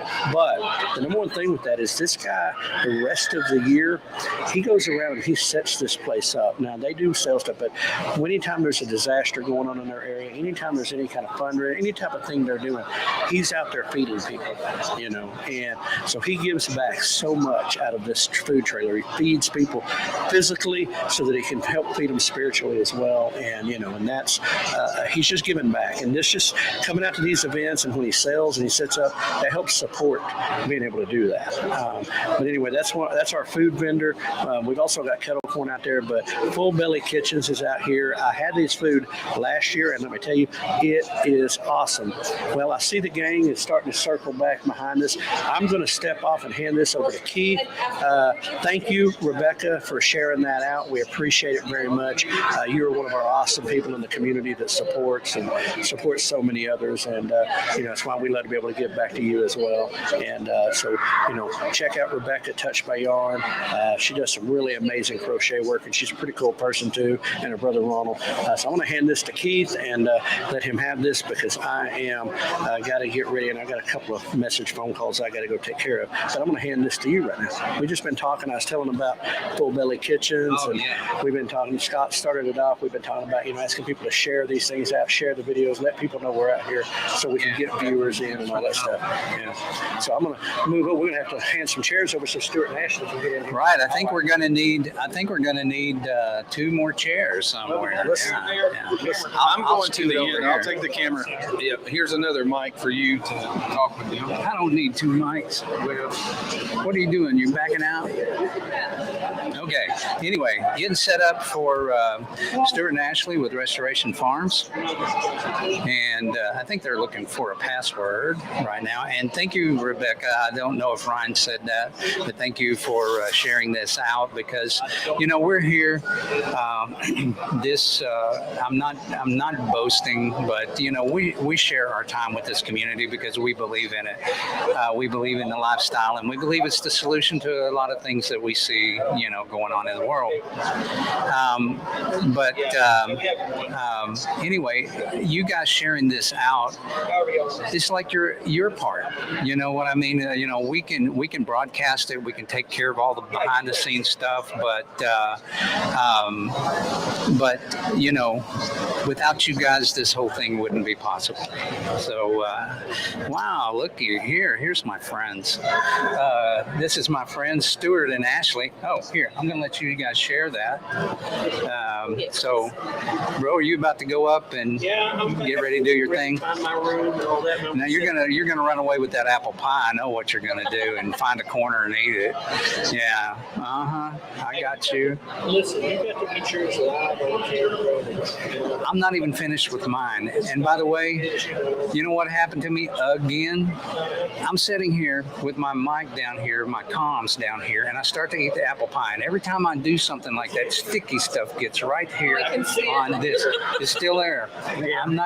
You can't have it. I'll be eating that later. But yeah, bro, I'm going to let you and Stuart and Ashley have this homeschool conversation and talk about what they were just talking about. And love seeing our friends come on set and hang out, you know. It's always a bonus, right? And I loosened my hat a little bit, but that's you know, we learn so much when you guys come in. No, you don't need to tighten it up. You need to loosen it up again. Oh, I see. I got It's you. not like I don't have a selection of hats to choose from. That's right. And by the way, for those of you who show up, he will be giving away these hats at the end of it. Not either. Oh, wait. I'm not giving my hats away. You need to bring me hats. Oh. Take this one. That ain't fair. Good one. There's some nice hats there, Stuart. You should pick one out. Yeah, he got that one from. That's paper. Nice. All of those, that's Yeah. only one of those. Yeah. Now that one, Stuart. This one, he just got. It's the Oklahoma Homestead Rendezvous, and it plays. That's a checkerboard. It's a hat during the day, and in the evening, it's a checkerboard to play checkers or chess Nice. with. Very nice. I need to read this here. Bring the past to the present for the future. Yes, bringing the past to the present for the I future. do not wear hats. Yeah. I Looks just want good on you, everybody to man. know that is Looks not good on you, my man. forte. The other one up there is the Wild Huckleberry. That's his new hat. I think. Yeah. I think this one right here. This would look really good on Stuart, and then get some of those pants that match this. You know what I mean? Yeah. Right, and some white shoes. You know, some old loafers or something. I'm reminded of the hammer pants That's exactly what I back in the day. Hey, we got a question for you though. Men wear pink or no? You know, I'll tell Now, you. men. I'll tell you. I don't mean male. I mean men. Okay. Okay. Oh boy. No, I'm reminded. When I lived in Dallas, I used to sell Cutco knives, and there was a guy who was like top of the sales. Came in. I won't say his name, you know, but you know he's got one of those names too. You know what I mean? Okay. But anyway, he wore a pink shirt, right? All right. And I remember this guy walking in and wearing a pink shirt, and I was like, "What is with this guy?" You know what I mean? But he's got a belt on, and he's looking really sharp, and he's got his boots on, and he looked really put together. Yeah. And then he stood up and he just, you know, delivered a speech like he was gonna do, and told his sales team how to get it together. And I was like, this guy wears pink, and he knows how to get things done. So Right. I think a man can wear pink, but you got to be careful. You know what I'm saying? Well, Ryan says no. So I began to ask him. Okay. So, and by the way, you never answered the question. But anyway, I don't think I'm going to let you. I told a little anecdote. He's a pro. He's a teacher. He's a pro at redirecting. So anyway, I know you. Anyway, so I asked Ryan. I said, "Well, would you wear a pink shirt?" He said, "No way." And I said, "Well, pink shorts." And he said, "No." I said, "What about pink underwear? Nobody can see it." See, I wasn't going to go there, folks. You had to bring it in. Sorry, folks. No, I think they already know us. But anyway, Let's watch and do nothing. so that's the line of questioning. Yes. Stuart, would you wear a pink shirt? I think sure, yeah.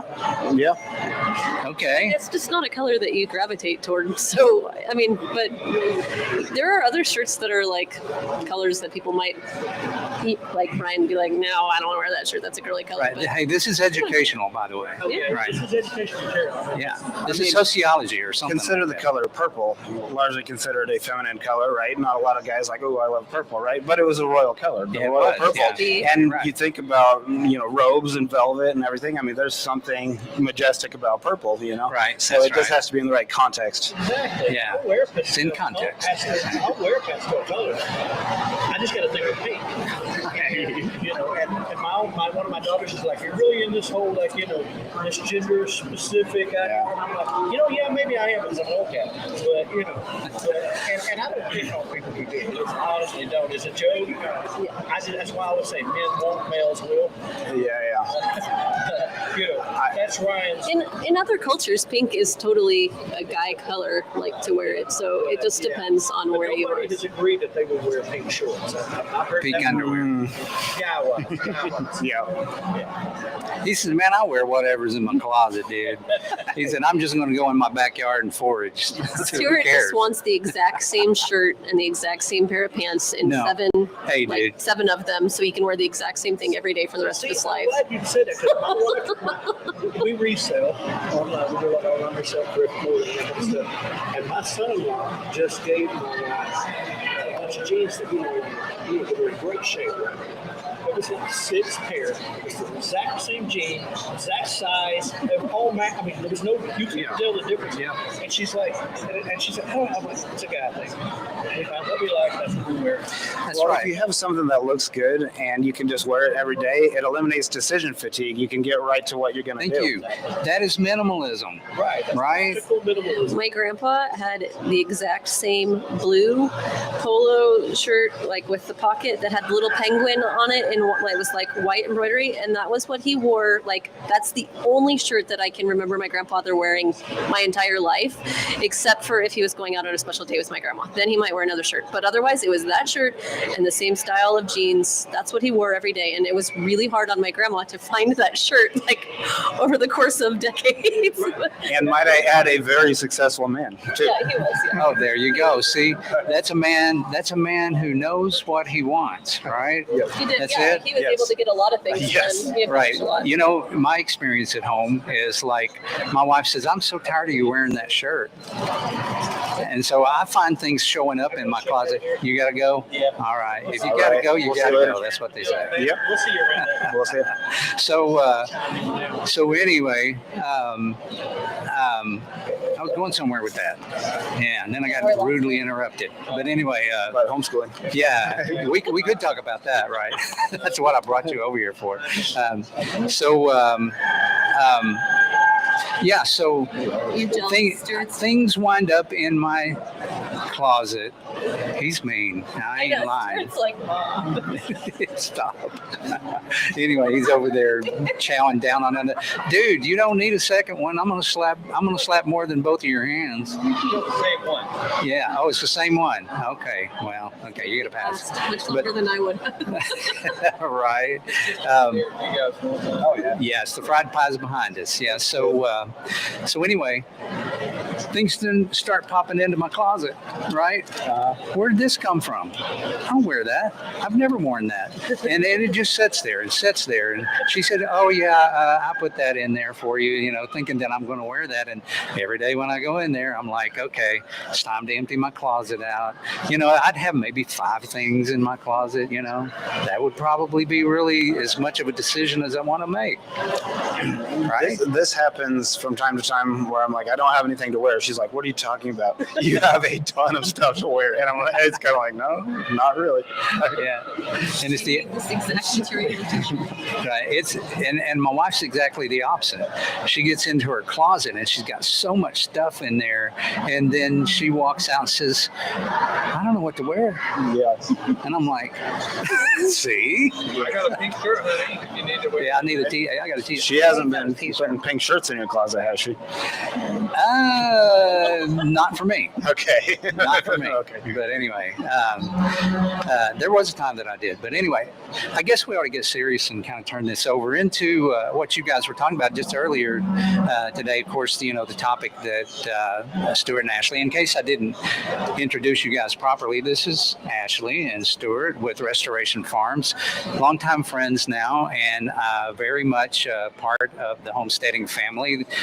See them out on the circuit now and again. And one of the topics that's really important is homeschooling.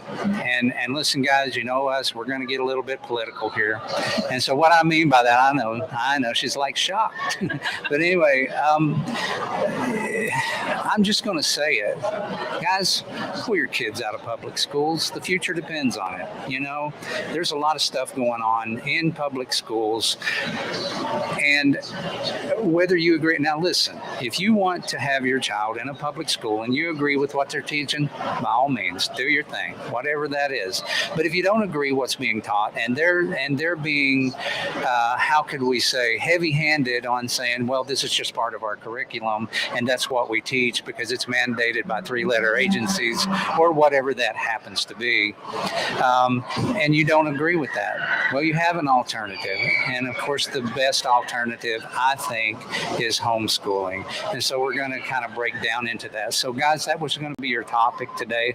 Kind of break down what you guys were going to be talking about there.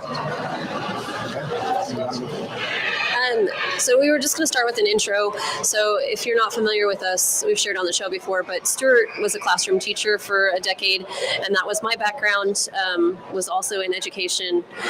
So we had a lot of experience, but before we even got married, we're just like, so are we sending our kids to school? And we both were like, absolutely not, we're homeschooling. And I didn't even know hardly anybody who homeschooled at that time. Stuart had a really good friend growing up that was homeschooled, but otherwise it wasn't that common. But we had seen enough of the village to know that we didn't want it educating our future kids.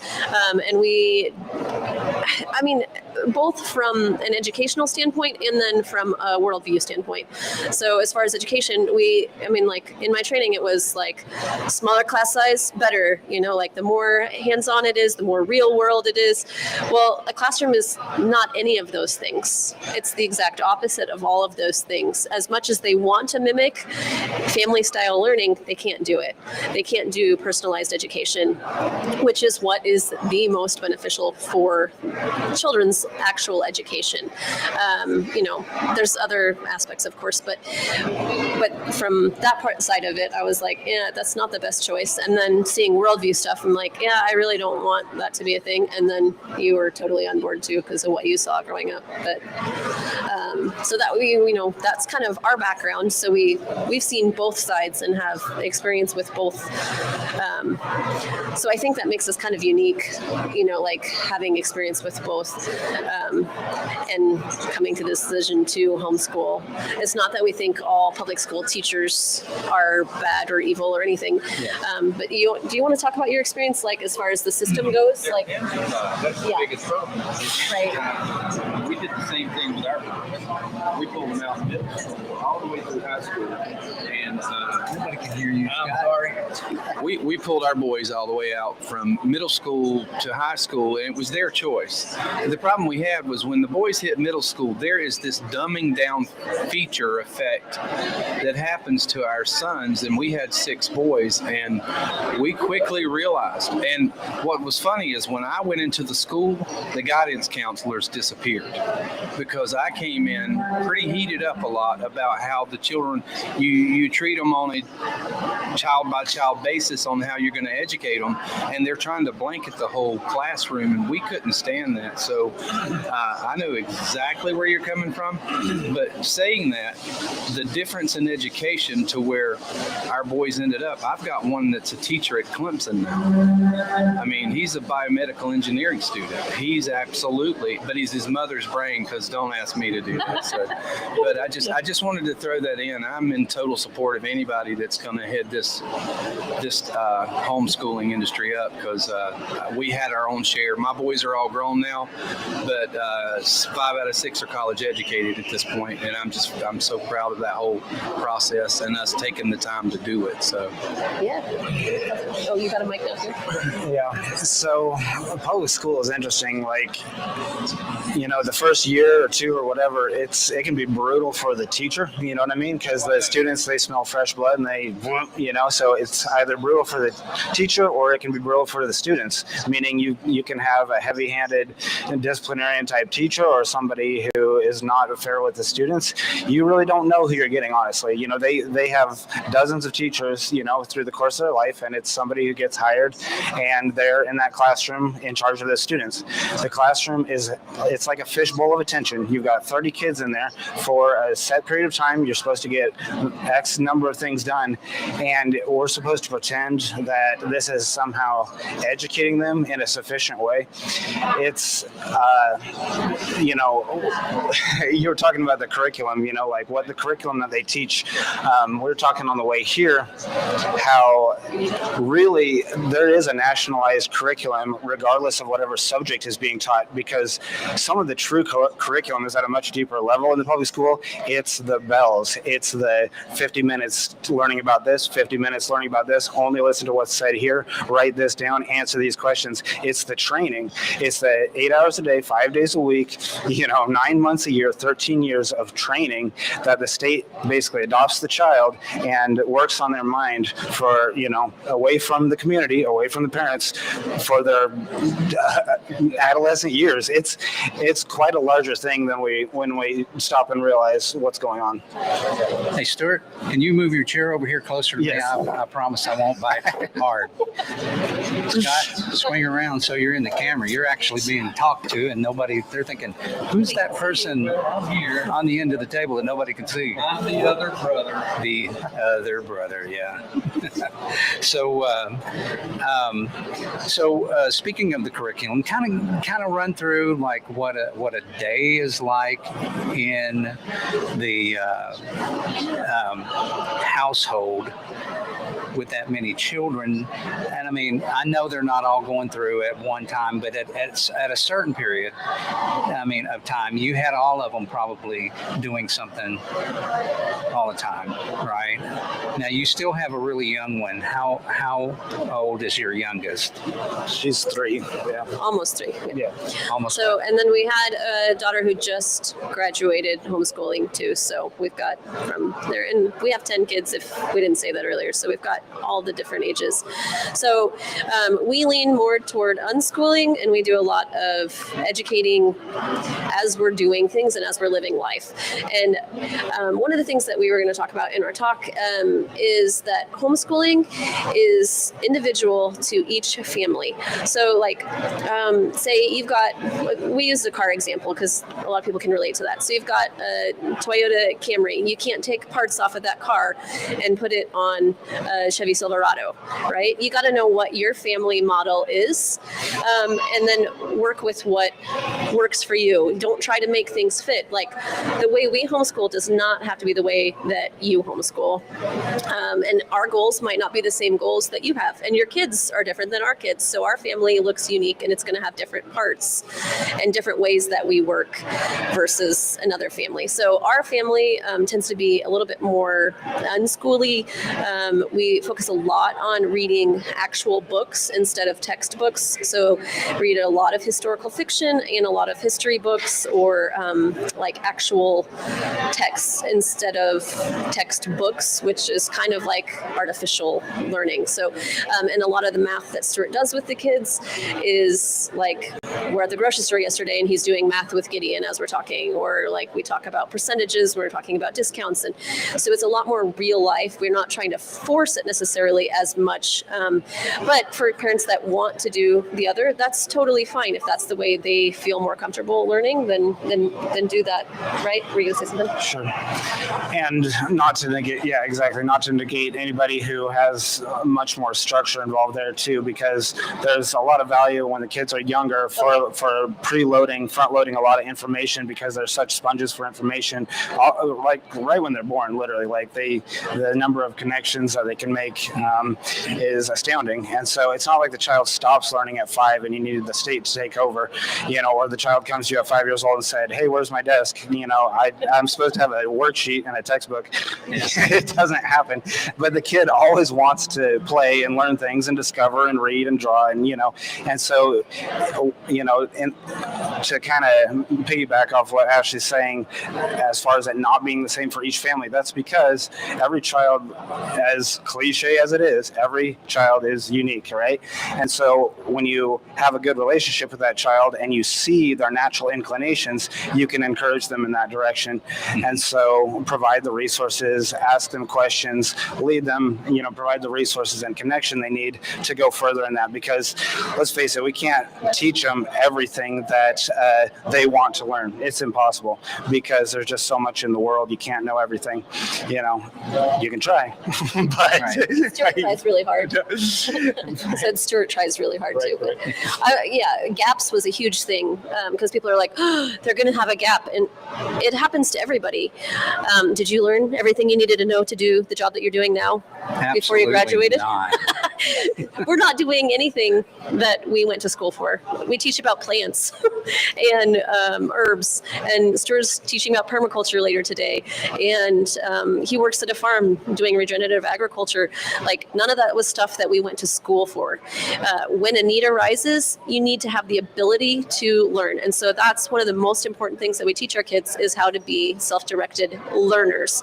So they have an interest, they want to learn something. Oh, here's our tools. We can go to the library, we can look up websites, we can use YouTube University. I mean, that's how I learned to do plumbing or stuff that I have to help with at the house, or like anything. We learn, so we teach our kids those same skills to fill in the gaps, right? Because we all had them with our public school education, right? Let me ask you this. One of the things to us that really disturbed us about the public school system, and I know there's a lot of great teachers out there, and I am not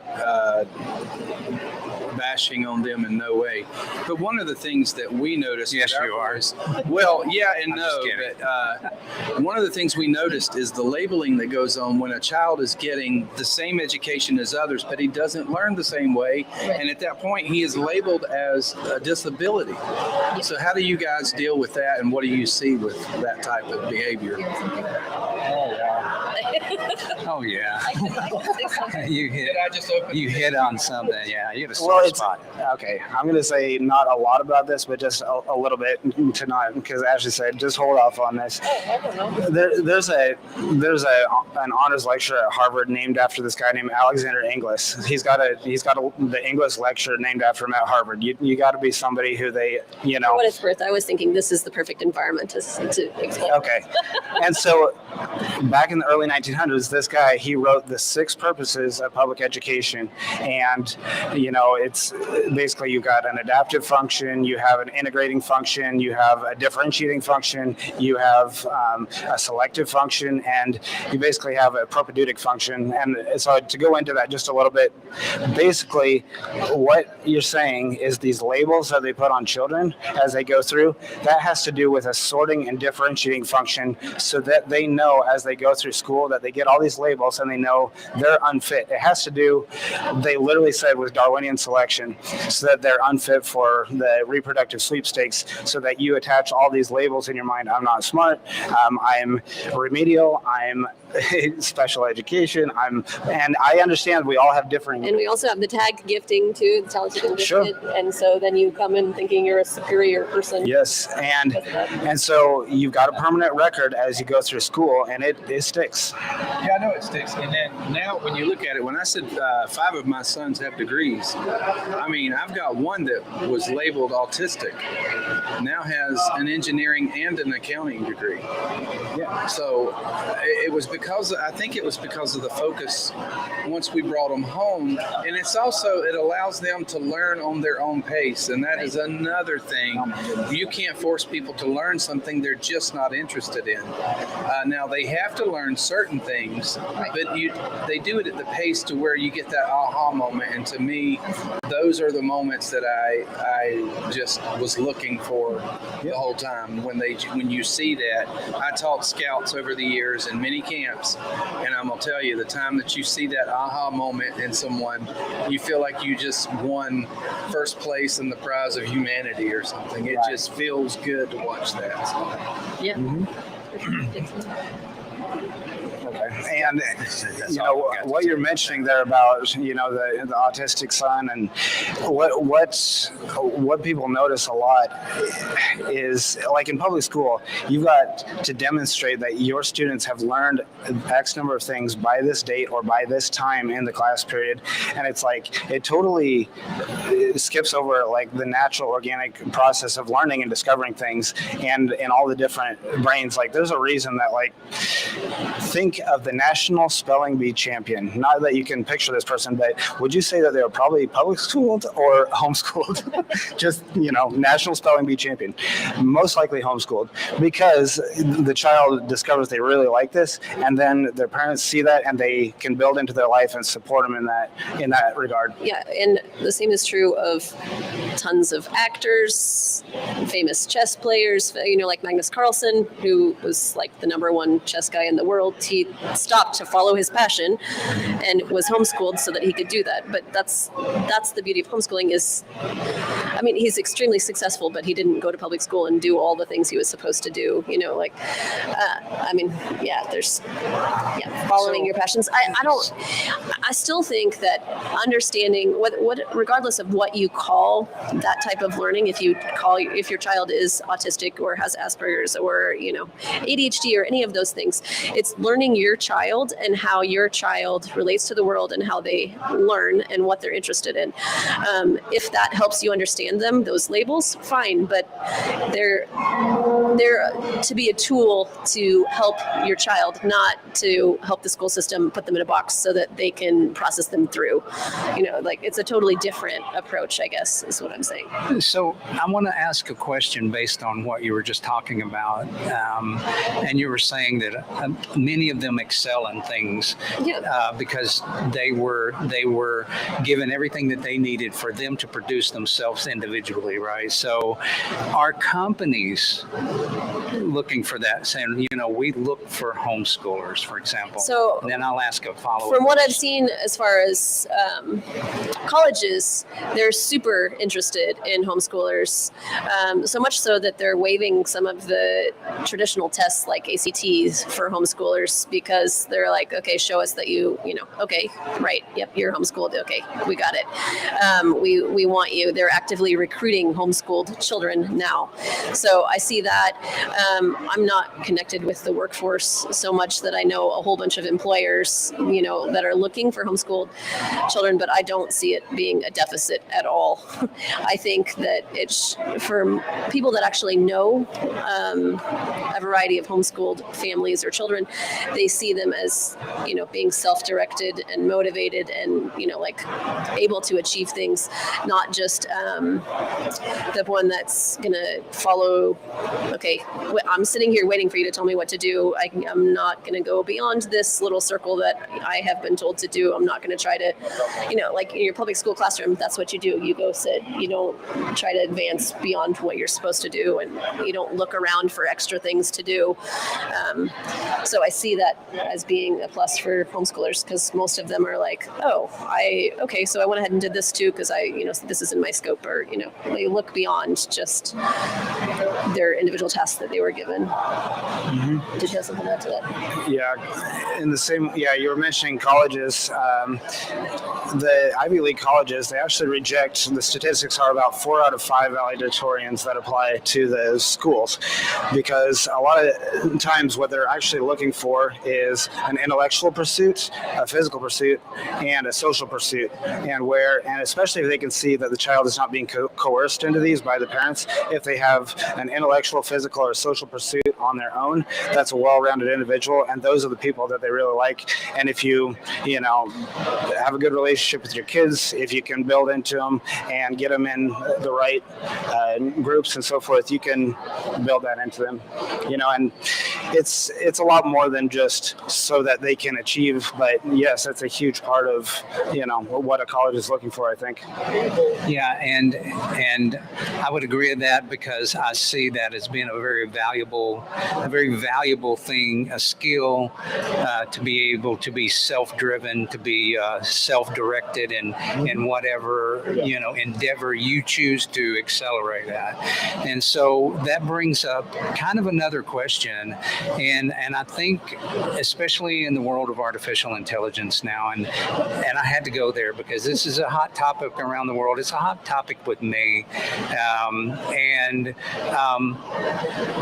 Do you see a future to where like artificial intelligence takes over, or do you have any kind of strong ideas about what, is that a good thing? Is that a bad thing to let an artificial teacher become, a teacher, right? Yeah, say about the book behind idea and stuff. Oh yeah, I can bring that up. I actually was thinking about a Neil Postman book before you said that, so I'll bring that up first. But he's written a few books. The Amusing Ourselves to Death was the really big hit, but he also wrote one, Technopoly, is that what it's called, or Technocracy, something like that, about technology. And specifically that technology is not necessarily neutral. We see it as neutral, but it has an impact, and it doesn't necessarily have to be a positive impact. All of it is going to impact us. So we should tread carefully with any technology, and not just accept it as just in and of itself it's altruistic or it's neutral. Technology is not necessarily like that. It has impacts. So I just you just mentioned something, and I want to circle back to it a minute. He wrote another book. He wrote that first book, which was Amusing Yourself to Death. Is that right? Yeah. Can you unpack that for us a little bit, because that's the first. So, but it resonates with me just on the title. So it's used in college classes. Well, it was when we were in college. It was a really well written book. I believe it was written in the 80s. Does that sound right, Stuart? Yeah. But basically that. Like through technology, we were no longer educated. We were no longer thinking critically. We were being amused to death. We did, even our learning TV is actually entertainment. It's not actually promoting debate, discussion, true learning. It's about sound bites and cool images, and it's like fast. Yeah, not meant to provoke thought and learning. Was there anything else you were going to say about that book? The book? Yeah. No, not necessarily. It's been a while since I have read it, but it was really formative in some of. So I get my the thoughts gist about of it. it. So that I have a follow-up question, my own curiosity, and that is, when you say amusing yourself to death, I understand that everything's in shorter sound bites. People's attention spans are more like a TikTok attention span these days, and I can see, that makes us very vulnerable to something outside of ourselves, and not to say that, if you are building something constructive, that's also a way to amuse. It's amusing to me. In other words, if I'm enjoying the process, so it's not really saying that you can't enjoy the process of construction or car work or being an electrician or whatever it is that you decide you want to do with your life. But what it's saying is that when we get caught up in that cycle of just repetitive sound bites, right? Yeah, I think it's important to recognize when you use technology to the point that you don't even understand what's going on. And on a very simple level, like the calculator, you can hit the buttons, and some kids literally have no idea, about addition or any of it. And they can hit the buttons. And in a similar way, just take a step further. We are all guilty of now using GPS and like not even thinking about where we go. Sure. You know, when we just step out the door, we just hit the button, and it's in a way it thinks for us. And so to think about to take a step deeper and think about direction and think about all those type of things. But as far as the future with artificial intelligence, taking over, I think Have you given it much thought? I have given it much thought. So that's good. All right. I kind of think we may. I think the scary part is the rate at which it learns, the exponential rate, and Moore's law of technology, where it says, every, X number of months, the technology doubles, either processing speed or what have you. Yeah. And it's been going on like this since 1960. We'll reach a point basically of the singularity, the super advanced intelligence. And, at that point, would we even know when it happened? You know what I'm saying? Would we even know that it had taken over? Because everything would be orchestrated. We would have our news delivered to us. We'd have our, our events. We'd have it, What I'm trying to say is we don't know for sure that it has not happened. We cannot know that possibility. And so be very careful about how you approach technology. Yes. Some say we already have. Right. Right. So I just wanted to throw that. What I think is really interesting about that book is he didn't see any of what we have today. He was saying this stuff based on 80s television and how presidential elections, it was entertainment. They were entertainers. It wasn't about discourse. Back 100 years before all of the media was so, even then he talked about how books were a form of media and it transformed the world, and they can be good or they can be bad, like even the medium of books. But he talked about, public discourse was actual discourse. It wasn't like, I'm going to get up here and I'm going to entertain. I think Donald Trump is a really good example of, he was an entertainer first. And that's a big part of his persona is as an entertainer, as opposed to, like the political, commenter, or, like the commentator, sorry, or, somebody who is actually a politician and can articulate all of these things, like what you think of as like Thomas Sowell or someone like that, who is a deep thinker, and that's like what he does. We have an entertainer, or more of an entertainer, as a president now. Not that he's not doing political stuff, but that is really a big part of reason he got elected, is because of the entertainment value that he provided. Not that was the only reason, of course, but that is what got him into people's faces and endeared them to him. And so we see, even back then, there was like this cult of personality for these. We had, I'm blanking, the movie star president, Reagan, right? Yes. Yeah. Who was a movie star beforehand. And so we had that going on already, where it was entertainment. The Saturday night news, like Jimmy Kimmel and all of the ones that were predecessors to him, that was what was happening. Those are entertainment shows, and that's where people are getting their news now. Yeah. That was really going on very heavily in the 90s. Right. I noticed everybody was getting their political opinion. Not everybody, obviously I wasn't. Right. But a lot of the people that I knew personally were getting their media from the entertainers, the late night shows, and all of that kind of stuff. I'm thinking, if you develop your ideas around a comedian, we're in trouble. We're just in trouble, right? That's what I combat today with the young generation, is I can hear both sides of the story, but what I typically hear against those who oppose my opinion, which you can have whatever opinion you want, but they're spewing the same information that I'm hearing from the social medias, from the and I keep challenging even my own sons. Like, don't take it at face value. Look at both sides, and don't take the legacy media has been preached at their word, because they're going to mislead you. They're preaching a narrative, and that narrative is what they're trying to. They don't give you a full picture, and you know what? That happens on both sides. So you really have to know and keep up with it. And by the way, it's killing me to get this out there, but what do you have when you have an AI with only a limited ability? artificial unintelligence. Oh, the artificial unintelligence, right? Do we become artificially unintelligent, right? While technical artificial intelligence increases, we decrease, right? Yeah, we've talked about that a lot, where we're outsourcing our brains somewhere else. We're not actually using them. We use Google, we use GPS, we use, like all of those. We don't store phone numbers. We don't store this information in our minds anymore. We've outsourced our intelligence. Why should we? It's right there at our fingertips, right? So, real fast, the critical thinking skills, that's a huge part of, I think, homeschooling.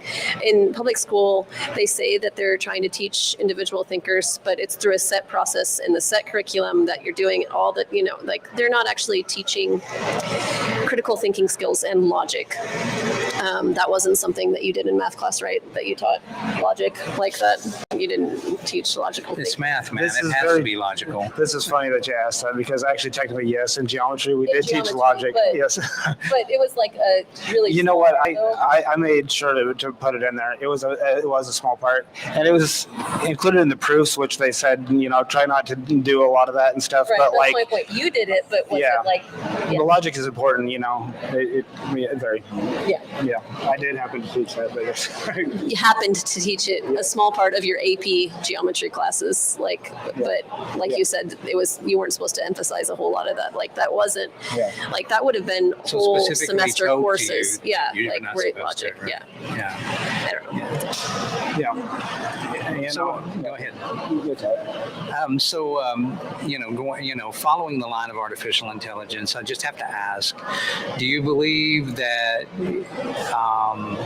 that humanity is on a course of job loss? I mean, it's already happened. Let's see, who was it? It was a major corporation that just laid off half of their workforce because they didn't need them. They were replaced with artificial intelligence. Stuart said he's the best Walmart checker that there ever was now. Because Walmart is doing the same thing. We're the checkers now at most of Well, our that's local true. Walmarts. I don't know.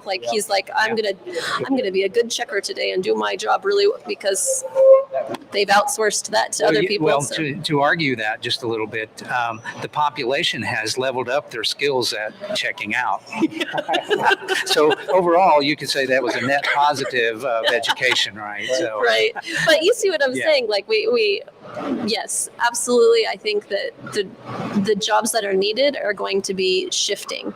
And that happens regardless. That happened in the Industrial Revolution. It happened, our job force is going to be changing. And I see trades being extremely important. We were already encouraging our kids to really look at trades if that was something they were interested in versus the 4-year college degree, because that will not be replaced by AI. People are still going to need plumbers. They're going to need electricians. They're going to need contractors, carpenters, that kind of thing. Not that 4-year degrees are bad if that's what you want to go for, but we are not pushing that on our kids. There's so many, if that's something that they really want for a specific degree or for a specific career path that we're like, yes, go for it. If they just want to get the education just for their own benefit, then we're encouraging them more to look at the free available stuff that's online rather than spending the money to get the paper that says that they got it. You can download, or you can take MIT's. They had over, what was it? It was a ton of their courses. I feel like it was hundreds, if not thousands, of courses on MIT. What is it? MIT OpenCourseWare. I think it's just OCW, MIT.ocw.edu or something like that, where you can just take all of their courses for free. You don't get, if you want to have that on your resume or your paper or transcript, whatever, then you have to pay. But otherwise, you can take the course for free. It's just out there, and they're not the only ones. Hillsdale has a bunch of courses for free that our kids have taken that were really good. Yeah, Scott's saying, yeah, they're great. So our kids have taken some of those courses on Constitution or law or different things. There's so much out there for free that paying for a 4-year degree that you're not going to use seems really silly to I'm us. actually okay So. with that aspect. Yeah, I personally. figured. Yeah, so our oldest, she doesn't want to go to college. She has a set career path that she wants to do. Our second oldest is like, I really think I want to go to college, so we're helping him to kind of navigate that path right now. But our goal as homeschooling parents is to help our kids. Like when they're younger, it's like skills: read, write, arithmetic. Like you got to know those things so that you can continue to learn the other things on your own. But then beyond that, it's pushing them, helping direct them in the direction. I want to double down on what you just said. Talking about reading, writing, and arithmetic, and what Stuart said a little bit earlier.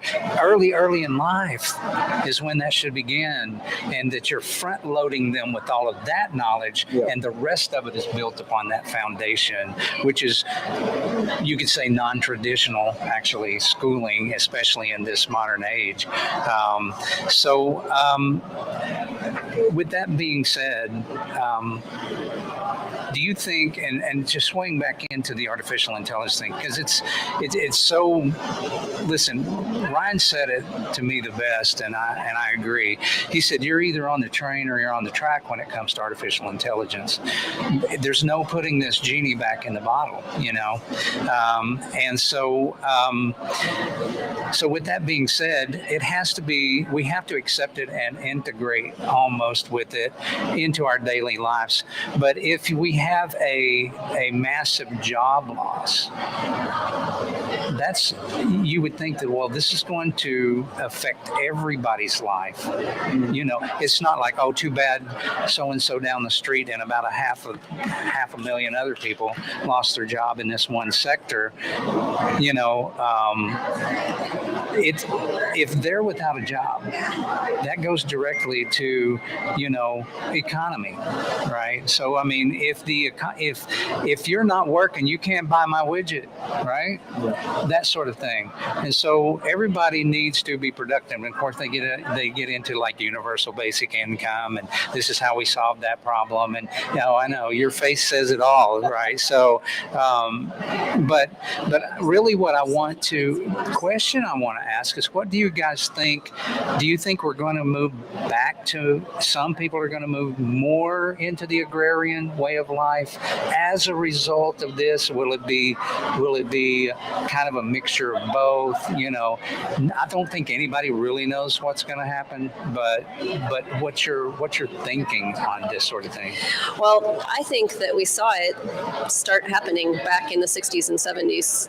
It started, the Back to Land movement started then, because people were already seeing the trajectory that we're on now. I think the homesteading community, you can see that it has expanded exponentially in the last decade, and especially since 2020, as we saw all the stuff that happened then. It's growing. So definitely I see that continuing to happen. People are wanting to be more self-sufficient or community reliant, not outsourcing everything to China or even to states that are 3 states away. If our supply chains break down, we need to be able to source things around us, and that's why we're here, is making those kinds of connections so that we have a strong, stable community. We're not dependent on all of that stuff. So I definitely see, as a result, that more people are getting into those ways of life. And I think that, like I was saying, with the skills, and the technical trade stuff, that we're seeing that too, where trades are becoming like, oh, wow, that I could actually make money when I'm done with this, instead of having to work way below my pay grade because I have a degree in XYZ that's unemployable. People are moving toward those things because that's where they can make a living to support their families or themselves. Right. I think humanity will find a way in the end to cope with whatever is dealt with. It's just, when I started hearing about that, and we're not going to go down this rabbit hole, but what President Trump and RFK was saying the other day about acetaminophen and shots and all of that stuff, I said, well, suddenly people are going to be, listen, a lot of people depend on that, and they're going to be looking for alternatives. And so so I think that You should is. come to our talk tomorrow afternoon. What was that again? I said you should come to our talk tomorrow afternoon. We're doing herbalism talk tomorrow afternoon. Our herbalism talk, perfect, because and I think that this is something that herbalists are going to be dealing with right now. They're like, okay, some people are going to be looking for alternatives. We need to guide them, like, oh no, we don't have like maybe this one magic plant that does everything kind of thing. But if you're on like we heard with Dr. Jones a couple of weeks back when he was talking about, if you're on 26 pharmaceuticals and you're looking for a replacement for acetaminophen, I don't know if I can help you because you're on 26 pharmaceuticals, right?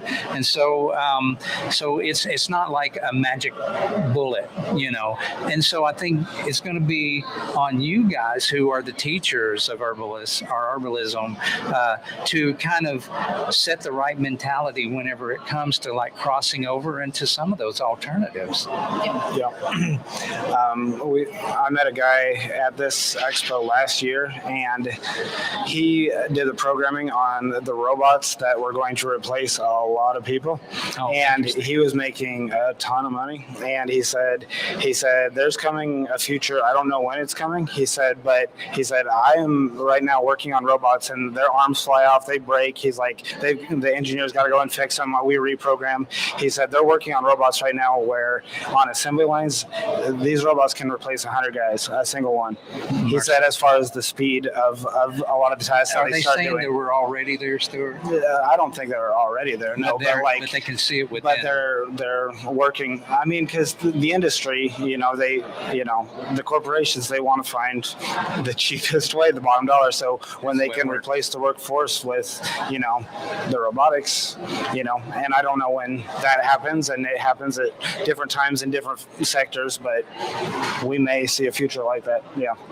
So, go ahead. Say, something I'll share with that, and I won't for her protection, and I can't name the company, but my daughter works for a company that is in the call center customer service industry. It's not her primary career, but that's where she's at right now. But they laid off 50% of their workforce because they had replaced it with AI. Yeah. And this is a major U.S. corporation. Yeah. And the only reason the division that my daughter works in is the only reason she still has a job because they didn't do that half of the company. But already with the it's AI. already happening. Yeah. Right? Yeah, definitely. Call centers are a big target there, right? Customer service. Yeah. Well, I think customer service is going to be that first victim, if you will. Yeah, Stuart said that he's got a master in checkout through Walmart now. That's right. Absolutely. I'm a professional checkout. We can all be thankful that AI is replacing lawyers. Oh, okay. I'm just playing. I don't reserve my opinion. I don't have anything against lawyers. Okay, come on. I'm just playing. Silly. Yeah. We talked to John Moody. A couple weeks ago, and we were asking, because we ask everybody, it's one more thing, it's a hot topic. We want to know where everybody stands. And we were asking him, and his point, his system was, he said, there's a lot of things going to get replaced. He said, but it's not going to come plant my tomato plants. It's not going to come do those things for me. Now, I don't know, but I mean, that's his position, that basically I can feed myself and my family. AI is not going to replace that. So. Right. His words was, homesteading is not AI-able. Yeah. Is what he said. Okay. I think he means a complete takeover. Right, a complete takeover. However, I think Joel Salatin said, well, there's a lot of automation farming going on. There's things going into automation. He said, but do you want to eat food that came from a machine, or do you want to eat food that come from humans, right? Because humans understands what humans like, and I'm not saying artificial intelligence don't. I think it learns, what happens. But well, back to what Stuart mentioned earlier, and we never got to as far as AI learning and everything. Yeah. Tomorrow morning we're doing a plant walk, a foraging walk, and so we'll talk about AI books in that, because there have been some people that have been seriously injured by AI generated foraging books, eating mushrooms that were actually toxic, or other plants. Like, you can if you don't know what to look for in those things, you can be really led astray. So you've got to be really careful with some of that. AI can't replace the work that Sam Thayer's done, or So more dangerous than a Pinterest herbalist, huh? Yeah. Oh, you had Dwayne on, didn't you? Yeah, I really agree with that. So trying to get into a place that we'll wrap it up here pretty quick, but trying to swerve this back into the homeschooling topic that we began with.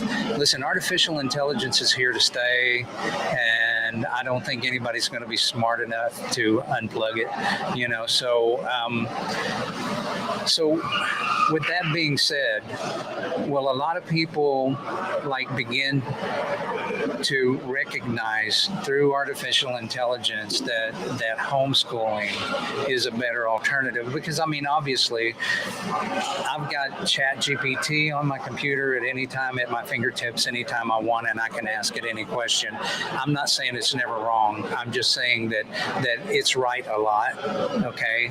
And so will it replace people, or will the homesteading community, and especially those who were affected by job loss, where do we go from here with that, homeschooling wise, and how does that integrate? I think with any new technology, it's teaching our kids how to use it responsibly. We're not trying to keep them sheltered, like what some people think of as homeschooling is like, we're going to keep them in the bubble and we're not going to let them experience the world. No, we're going to try to prepare them for the world that is there. And it's not going to be the same. Like Stu was talking about, every 6 months, it's doubling or whatever. Did you say it's faster now? But I don't know where we are in Moore's Law with artificial intelligence. Fast. We don't know where it's going, but we're, teach them how to adapt to where it is now, and hopefully give them the skills so they can adapt to where it heads after this. Well, even the parents who are homeschooling, can they use artificial intelligence as an aid to help them in that? And I don't know. Yes, they can. But do I feel comfortable doing it right now? No, I don't like using Chat GPT very much. I understand the utility of it and how it can be helpful for things that don't require I don't know, it can do my menu planning for me because I can put in really specific criteria. And it can write something that's beautifully written, but not accurate. As far as, like if you wanted to write something that's really nice, like a really nice thank you or something like that, it can do that for me. But as far as knowing my kids, it's still, and what's going to be best for them, it's still going to be on me. And you can use it for your lesson planning if you want to do detailed lesson planning. You can use it to help sort out a lot of things. You can use it as a tool if you're comfortable with it and you're familiar with it. I don't think that has to be inherently bad. Do you have thoughts? Is that kind of what you think too?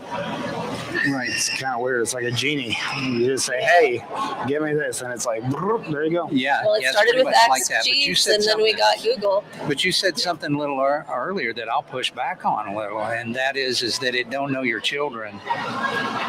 Yeah. I can tell you straight up from personal experience, it has that type of a memory that it knows all of my conversations with it in the past. It even knows the writing style, the speaking style, like for example, speaking style for Ryan, all of that kind of stuff, and it wants to be your friend.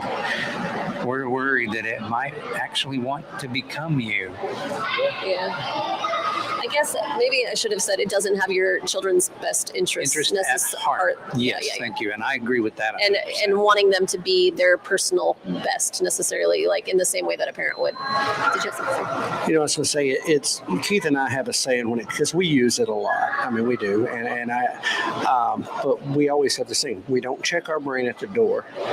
We still have to be engaged. We still have to be thinking. We still have to be checking that it's saying the right thing or it's putting out the right stuff. stuff. And, we have done, I guess what you'd call almost A/B testing with how it leans in one direction politically or not, how it leans religiously one direction or not.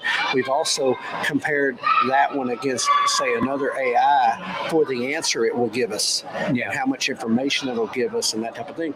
So it is a tool and it is programmed by somebody. Yes, it's learning, but it's built and it's programmed at this juncture.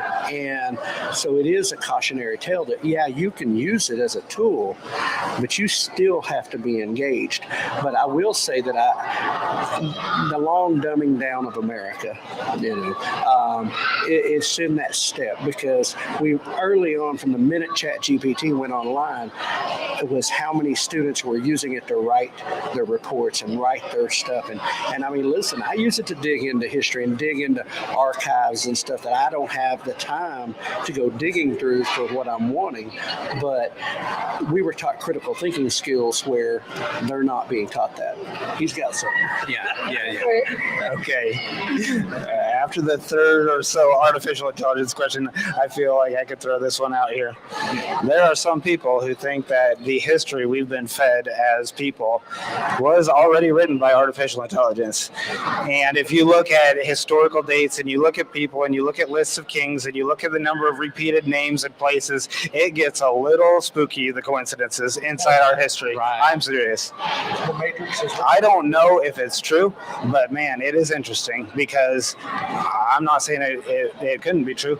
There's a verse in Ecclesiastes, the wisest man who ever lived said, there is nothing new under the sun. Oh, wow. And what has been will be again. Yeah. There is nothing new under the sun. And so this whole genie in the bottle, it's probably been out of the bottle for longer than we know. I kind of think so. Just waiting for us to rediscover. Something Quite like possibly. That. Yeah, it's like finally we see the man behind the curtain. Yeah. There's something I think that's there that we don't fully understand and maybe never will. Yeah, that's possible. Yeah, so anyway, just real quick, I want to shout out to a couple of people over here. First, Janet Neese, welcome in, and Rebecca, Touched by Yarn. Thank you for sharing our post. And there's Shane, and this is Shane from Farm All Fords that's in. Hello, Shane. And then there's Tracy with Our Kitchen with Tracy and Tim in. And I wanted to Rebecca had made a comment here. And it says, when I was in school, they put me in special education in middle school, and I never graduated. Got my GED in Job Corps.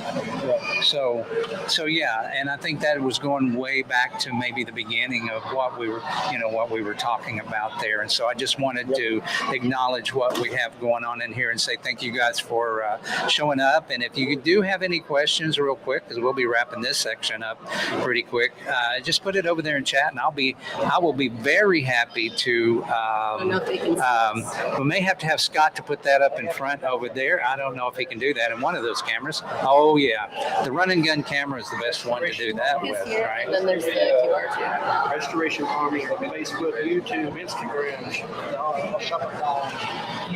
Okay, so All Scott's those going to places come that in artificial here. intelligence has taken over. And if you can get close enough, I don't know if he can get it straight enough and close enough there that you might be able to hold that up if you guys want to go out to Restoration Farms, which belongs to Stuart and Ashley here, and that's on Facebook. It's so on, Restoration YouTube. Farming is our handle on pretty much everything. I think you can see the link down at the bottom, You even say if you farming? can't. Yeah, Restoration Okay. Farming. It's our page is Restoration There it Farms, but is. the handle, Link like tree. at is There it is. All right.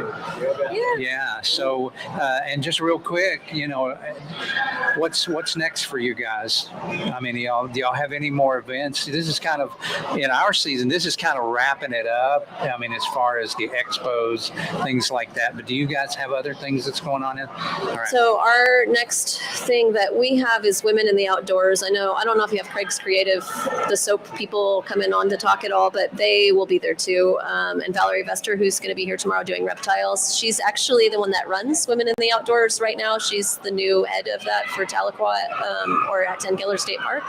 So it's a program that they do annually. And this will be our third year doing that, where we go present just to help women learn how to do things. So they have bow hunting and paddling and basket weaving and actual traditional hunting, or like firearms safety hunting. They have like hunts with people where they take a couple people out and show them do the scheduled hunts.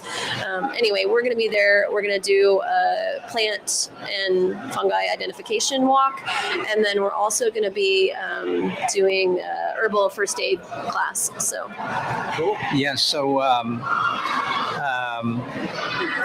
that's something that I've just become aware of like the last couple of years, that, the women's group and homesteading groups and that sort of thing that are outdoors, there's a real movement that's going on with women. for sure. Yeah. And I'm glad that you brought that up, because people out here may not quite know about some of that that's out there. And and regardless of where you're following from, Women in the Outdoors is a national program. That's just our specific local one that is coming up next month. So, and I think enrollment is still open if anybody's interested in going to that, but it's an awesome opportunity. yeah. So if I wore a pink shirt, would I be welcome? If you were teaching, otherwise you're not a woman. I am not a woman.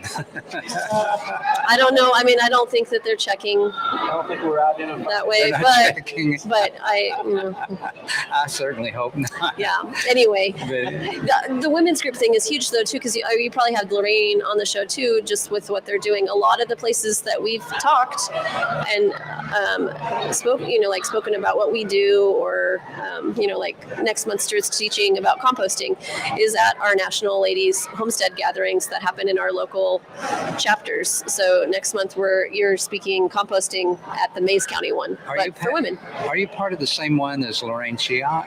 No, I'm not in Lorraine's group, but that's the group that. But it's the same one. Same National group. Ladies. Yeah, exactly. Yeah, okay. Yeah. All right, yeah. She, she's like the head over Oklahoma groups. But yeah, there's one close to us in Mays County. And actually our daughter, our oldest daughter who just graduated, she actually stepped up and is on the board nice. of the local chapter. So Yeah. it's pretty awesome to see these younger kids coming into their own. And like a lot of the people on the board actually are younger, and the homestead movement is growing. And Yeah, I will say I found it rather cool when y'all were posting about her having her building that she bought, and Her she's little putting tiny her home, yeah. business in there and running that, and a business. how many I was sitting there reading at the time, I thought how many 18-19-year-old young people are sitting in that position in life already, and I know y'all's like me, y'all got more than me, but y'all's acreage is limited. But how much more, and I see this in homesteading, and I see it in homeschooling, and I see it in this intersection community, where this movement of going to where we are helping our kids by putting them on or allowing them to have a piece of land to put something on to get started, and I wasn't raised that way. We were raised with the spread your wings and fly. You got to go, right? But now as I've gotten older and I've got grandkids now it's like I want them all on the same. I want them all at home. So when I seen that though, I thought it's more product of A, homeschooling, B, being around y'all and being around this community. But what I have found, and I've shared this show before, is there's an entrepreneurial spirit that exists there. The brain is not limited by the box that we often get put in, and so the willingness to try is there above where it might not be in an average 18-year-old, 19-year-old kid stuck in video games and stuck in hibernating in the house and doing those things, not being entrepreneurs, not getting their even though it maybe it's something that is theirs, that they put their hard work and hard money into, and when you see that, it's like, okay, there's hope for America, there's hope for this movement, and it's in this generation of teenagers and early 20-somethings I think we missed a generation in between, but this generation is showing a different mindset. And so when I seen that, it reminded me of that, and I thought, that's awesome stuff, not only for her and then for y'all as parents to get to see. And just to be clear, none of this is to disparage public school students or parents. It's not that. It's just,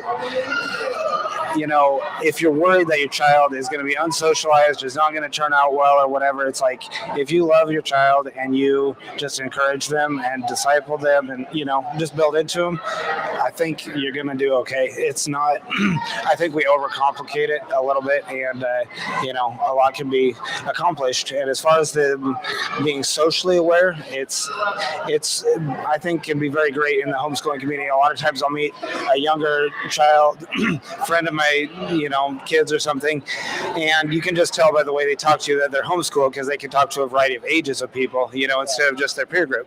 Because school, it kind of traps you in that mindset of just like only speak to somebody your age, and anybody else is either, oh, they're a little kid, they're younger than me, or oh, that's an adult, and you're just kind of locked in this age. That goes back to the 6 principles that you were talking about earlier. Yep. Like there's, like, Yes. Yeah. So, Just my little. Yeah. so, so we got one more over here from Lone Cross Scotty, and he said, in school I was hooked up to speech machines due to my pronunciation. High school was picked first for a new class based on the show Welcome Back, Kotter. Do you remember that show? The show Welcome Back, Kotter? Yeah, I remember it, but you guys may not. But and so it said graduated from a special needs school, and so my daughter was in special needs class and everything. She remains special in a lot of ways. She's very special, but very, very, very bright and smart in a lot of ways. But I think it's important to point out that those opportunities are still available to homeschoolers. Like, we are not required to do it all by ourselves. So when we do have kids that have needs that go beyond us, those resources are still there. We still, if you want to be a part of the public school, you can still do speech at the public school. You can still do therapy and different things like that. That is offered for that, because you are in the United States and you are part of the school district and you are paying taxes to those things. You still have the opportunity to use just those services if you want to. Right. So it's still, I think that's important, because some people are like, well, I can never do this because I can't do all those things. Well, you don't have to do all those things. You can still get the help that you need for speech. Right. And that may whatever. be a misnomer out there. So in closing, is there anything that a person who might be hesitant about homeschooling, anything that you would say to them about, getting started with it, or where they can find help and that sort of thing? So just do it. We'll do the Nike thing, right? Yeah, just right. do it. No, really, it's like get started and start learning your family and your kids. But the most important thing probably is finding other people who are doing it that can walk alongside of you, or people that are at least supportive of what you're doing, that you can get help from. But yeah, if you find a community, it's awesome. The homeschool community around us, like you guys know, we have regular dances and get-togethers with them, and so there's this whole group of kids who are getting together and learning alongside each other and encouraging each other. And you're talking about our daughter. Well, some of their kids are doing their own entrepreneurial things too. Like, they're already like published authors with books. Awesome. Like, it's pretty cool. So getting connected with other people that are homeschooling is awesome, and Facebook is amazing for that kind of stuff. The groups and connecting with people. There are so many different homeschool groups. For anybody that's following, if you send us a message on our Facebook or email, we actually typed up a little ebook about getting started started with homeschooling, and we can send that to you. So just send us a message. Yeah. If you want to send us a donation, great, but we'll send it for free because we want people to get started homeschooling. Yeah, thank you for that. And what I want to do, I'm going to hand this microphone over to you real quick, but I'm going to find their Facebook page so that they can reach out and then just kind of post that over there so they can see it. And the one thing I would probably say, which I've told people, is don't think you have to public school at home. Right. You know what I mean? It's like people get really afraid of homeschooling because they're like, oh, I could never sit my kid all day there and give them book after book and schedule this time. And they're like, I would freak out. And it's like, I think most people probably would too. But, I think we think of schooling and education as the same exact thing. And they're really not the same exact thing. It's one of those things I think we have to be mindful of. And that's a good point that, if you're going to go down that route, it's just a matter of figuring out. Now, we talked earlier about the foundational blocks of reading, writing, and arithmetic, and because once you have that foundation, then you can learn from there about anything you want to. But I think it is so important. You're not going to sit them in that classroom the same way that when they go to their school, if they went to a public school or private school or whatever. But that everything you do becomes teaching opportunity. The routine things you have to do every day anyway become life skills, become how to do things, whether it's in the kitchen or the grocery store, if you go to the grocery store, or if it's out working on a project and getting their hands in on that project.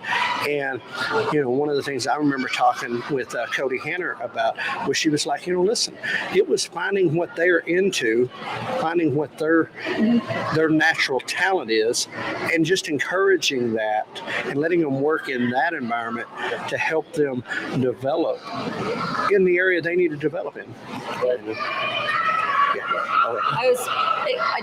You can talk.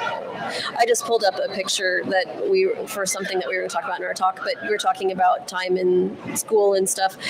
In 2020, everybody was homeschooled for a while because they sent everybody home. And so they had to send out guidelines for how much time students should actually be doing seat time or like actual structured in education.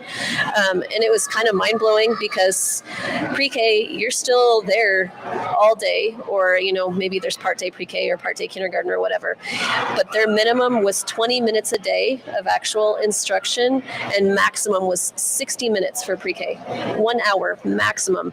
And the recommended length of time that you actually did those chunks of instruction was 3 to 5 minutes. Yeah, and so right, so you think, oh man, I've got to do this with my pre-K, with my kindergartner. So then it goes up.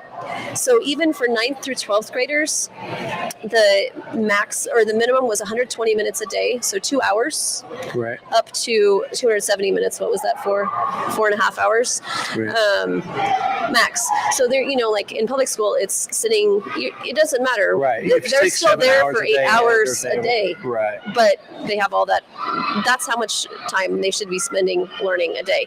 So it's even the government came out and said, oh no, they only need to be actually doing structured learning this amount of time a day, even for high schoolers, 2 to 4 hours. So it's pretty crazy. Yeah, that is a lot less than what I would have said. Yeah. And the truth of it is that's about what they get in school, because when you add a transition time between classes, when you add like getting materials out, when you add quieting the class down, when you add is everybody on the same page, when you put everything together, it's way much less instruction than you actually think is going on. Right.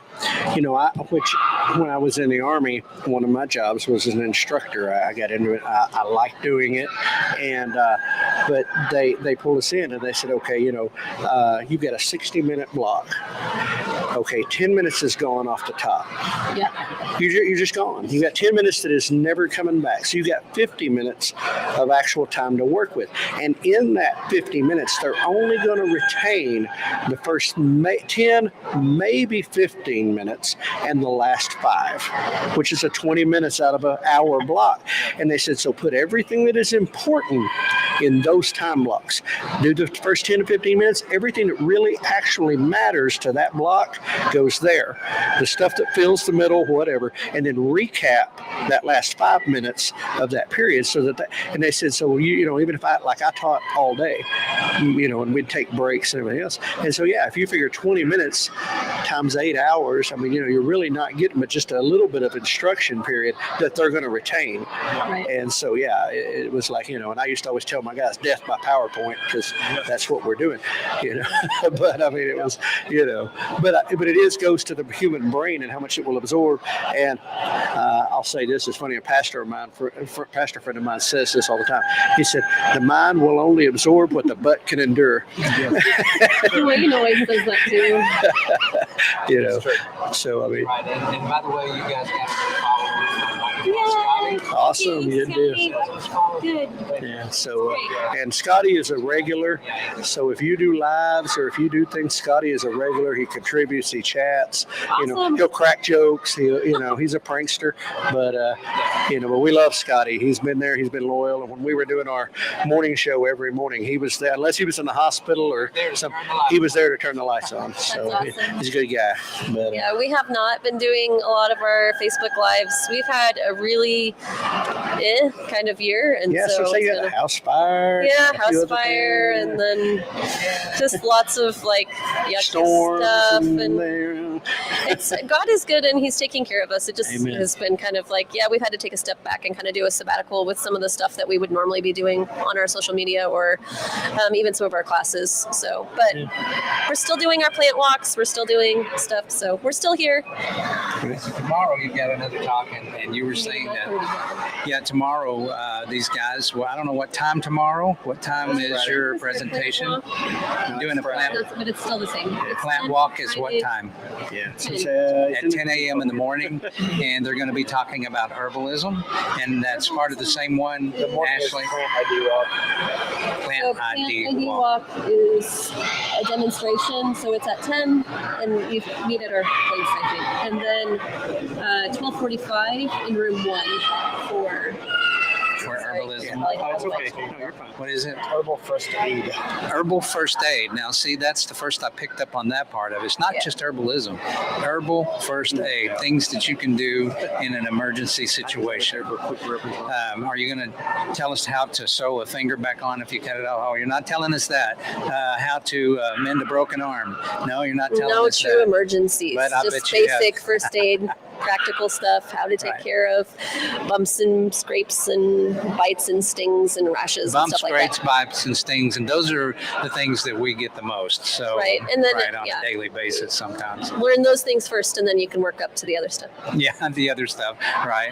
Yeah. So anyway, bro, we're gonna wrap this one up, and I'm feeling a mighty powerful hunger. I've been Coming on. I've been sitting there Y'all. looking at my fried apple pie and that menu, Just the baby. and The baby back ribs. I mean, I know you guys can't see this, and I think, bro, no, they can't see it. covered I talked earlier. about it earlier, though. Full belly kitchens, and Yeah. we just got a I recommendation want to throw a of quick baby one back. because we're ribs. talking about food, and Yeah. I talked about full belly kitchens, which I think is an awesome name, by the way. But Yeah.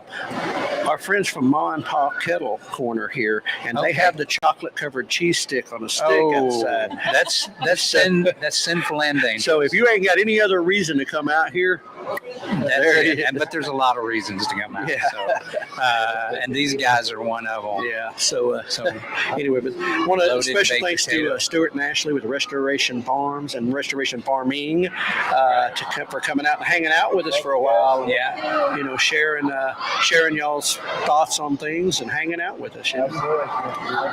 Yeah. So guys, We don't know what's again, next. We're going to go to eat. Ryan wasn't here very much, but even in the background, I bet his head expanded some. So yeah.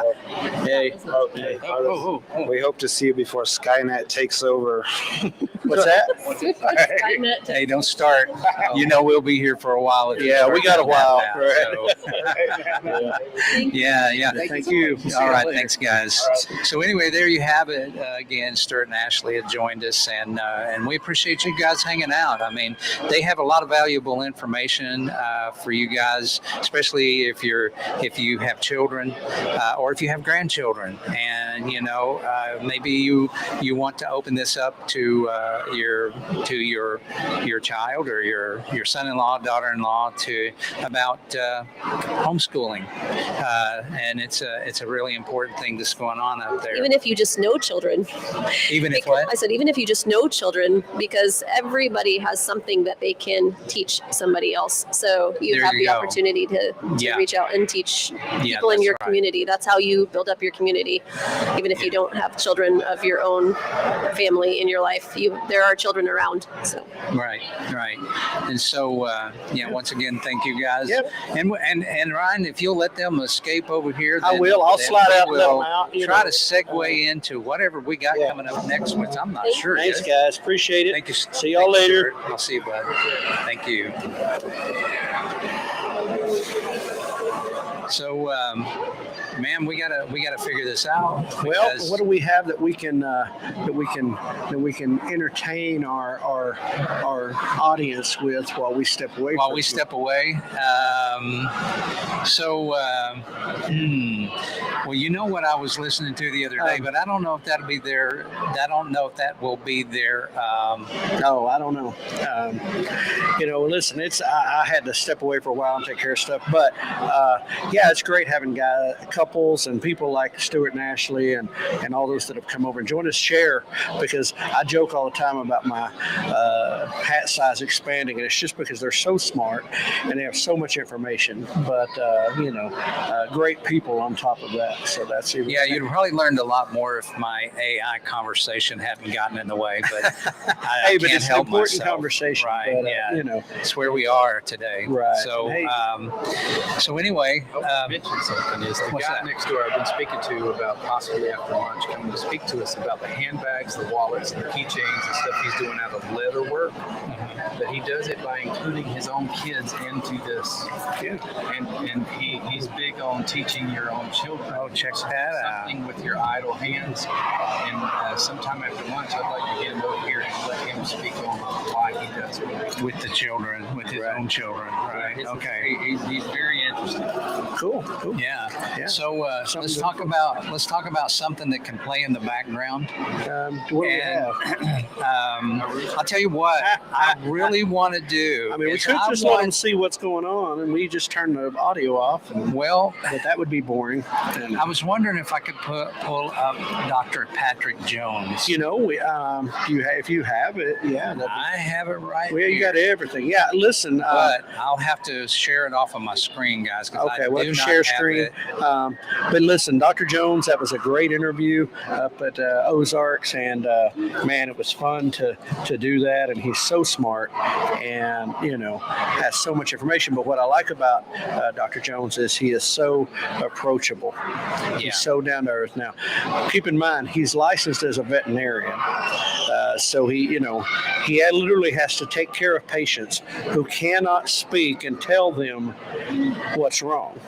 So he has to figure it out by symptoms and that sort of thing. But he's a real personable guy. He's got a good sense of humor. And as he says, I'm a veterinarian. I can prescribe any kind of medication. I'm not limited like a regular doctor. But he said, but then again, he's a herbalist. He's a homegrown herbalist. Is his channel. The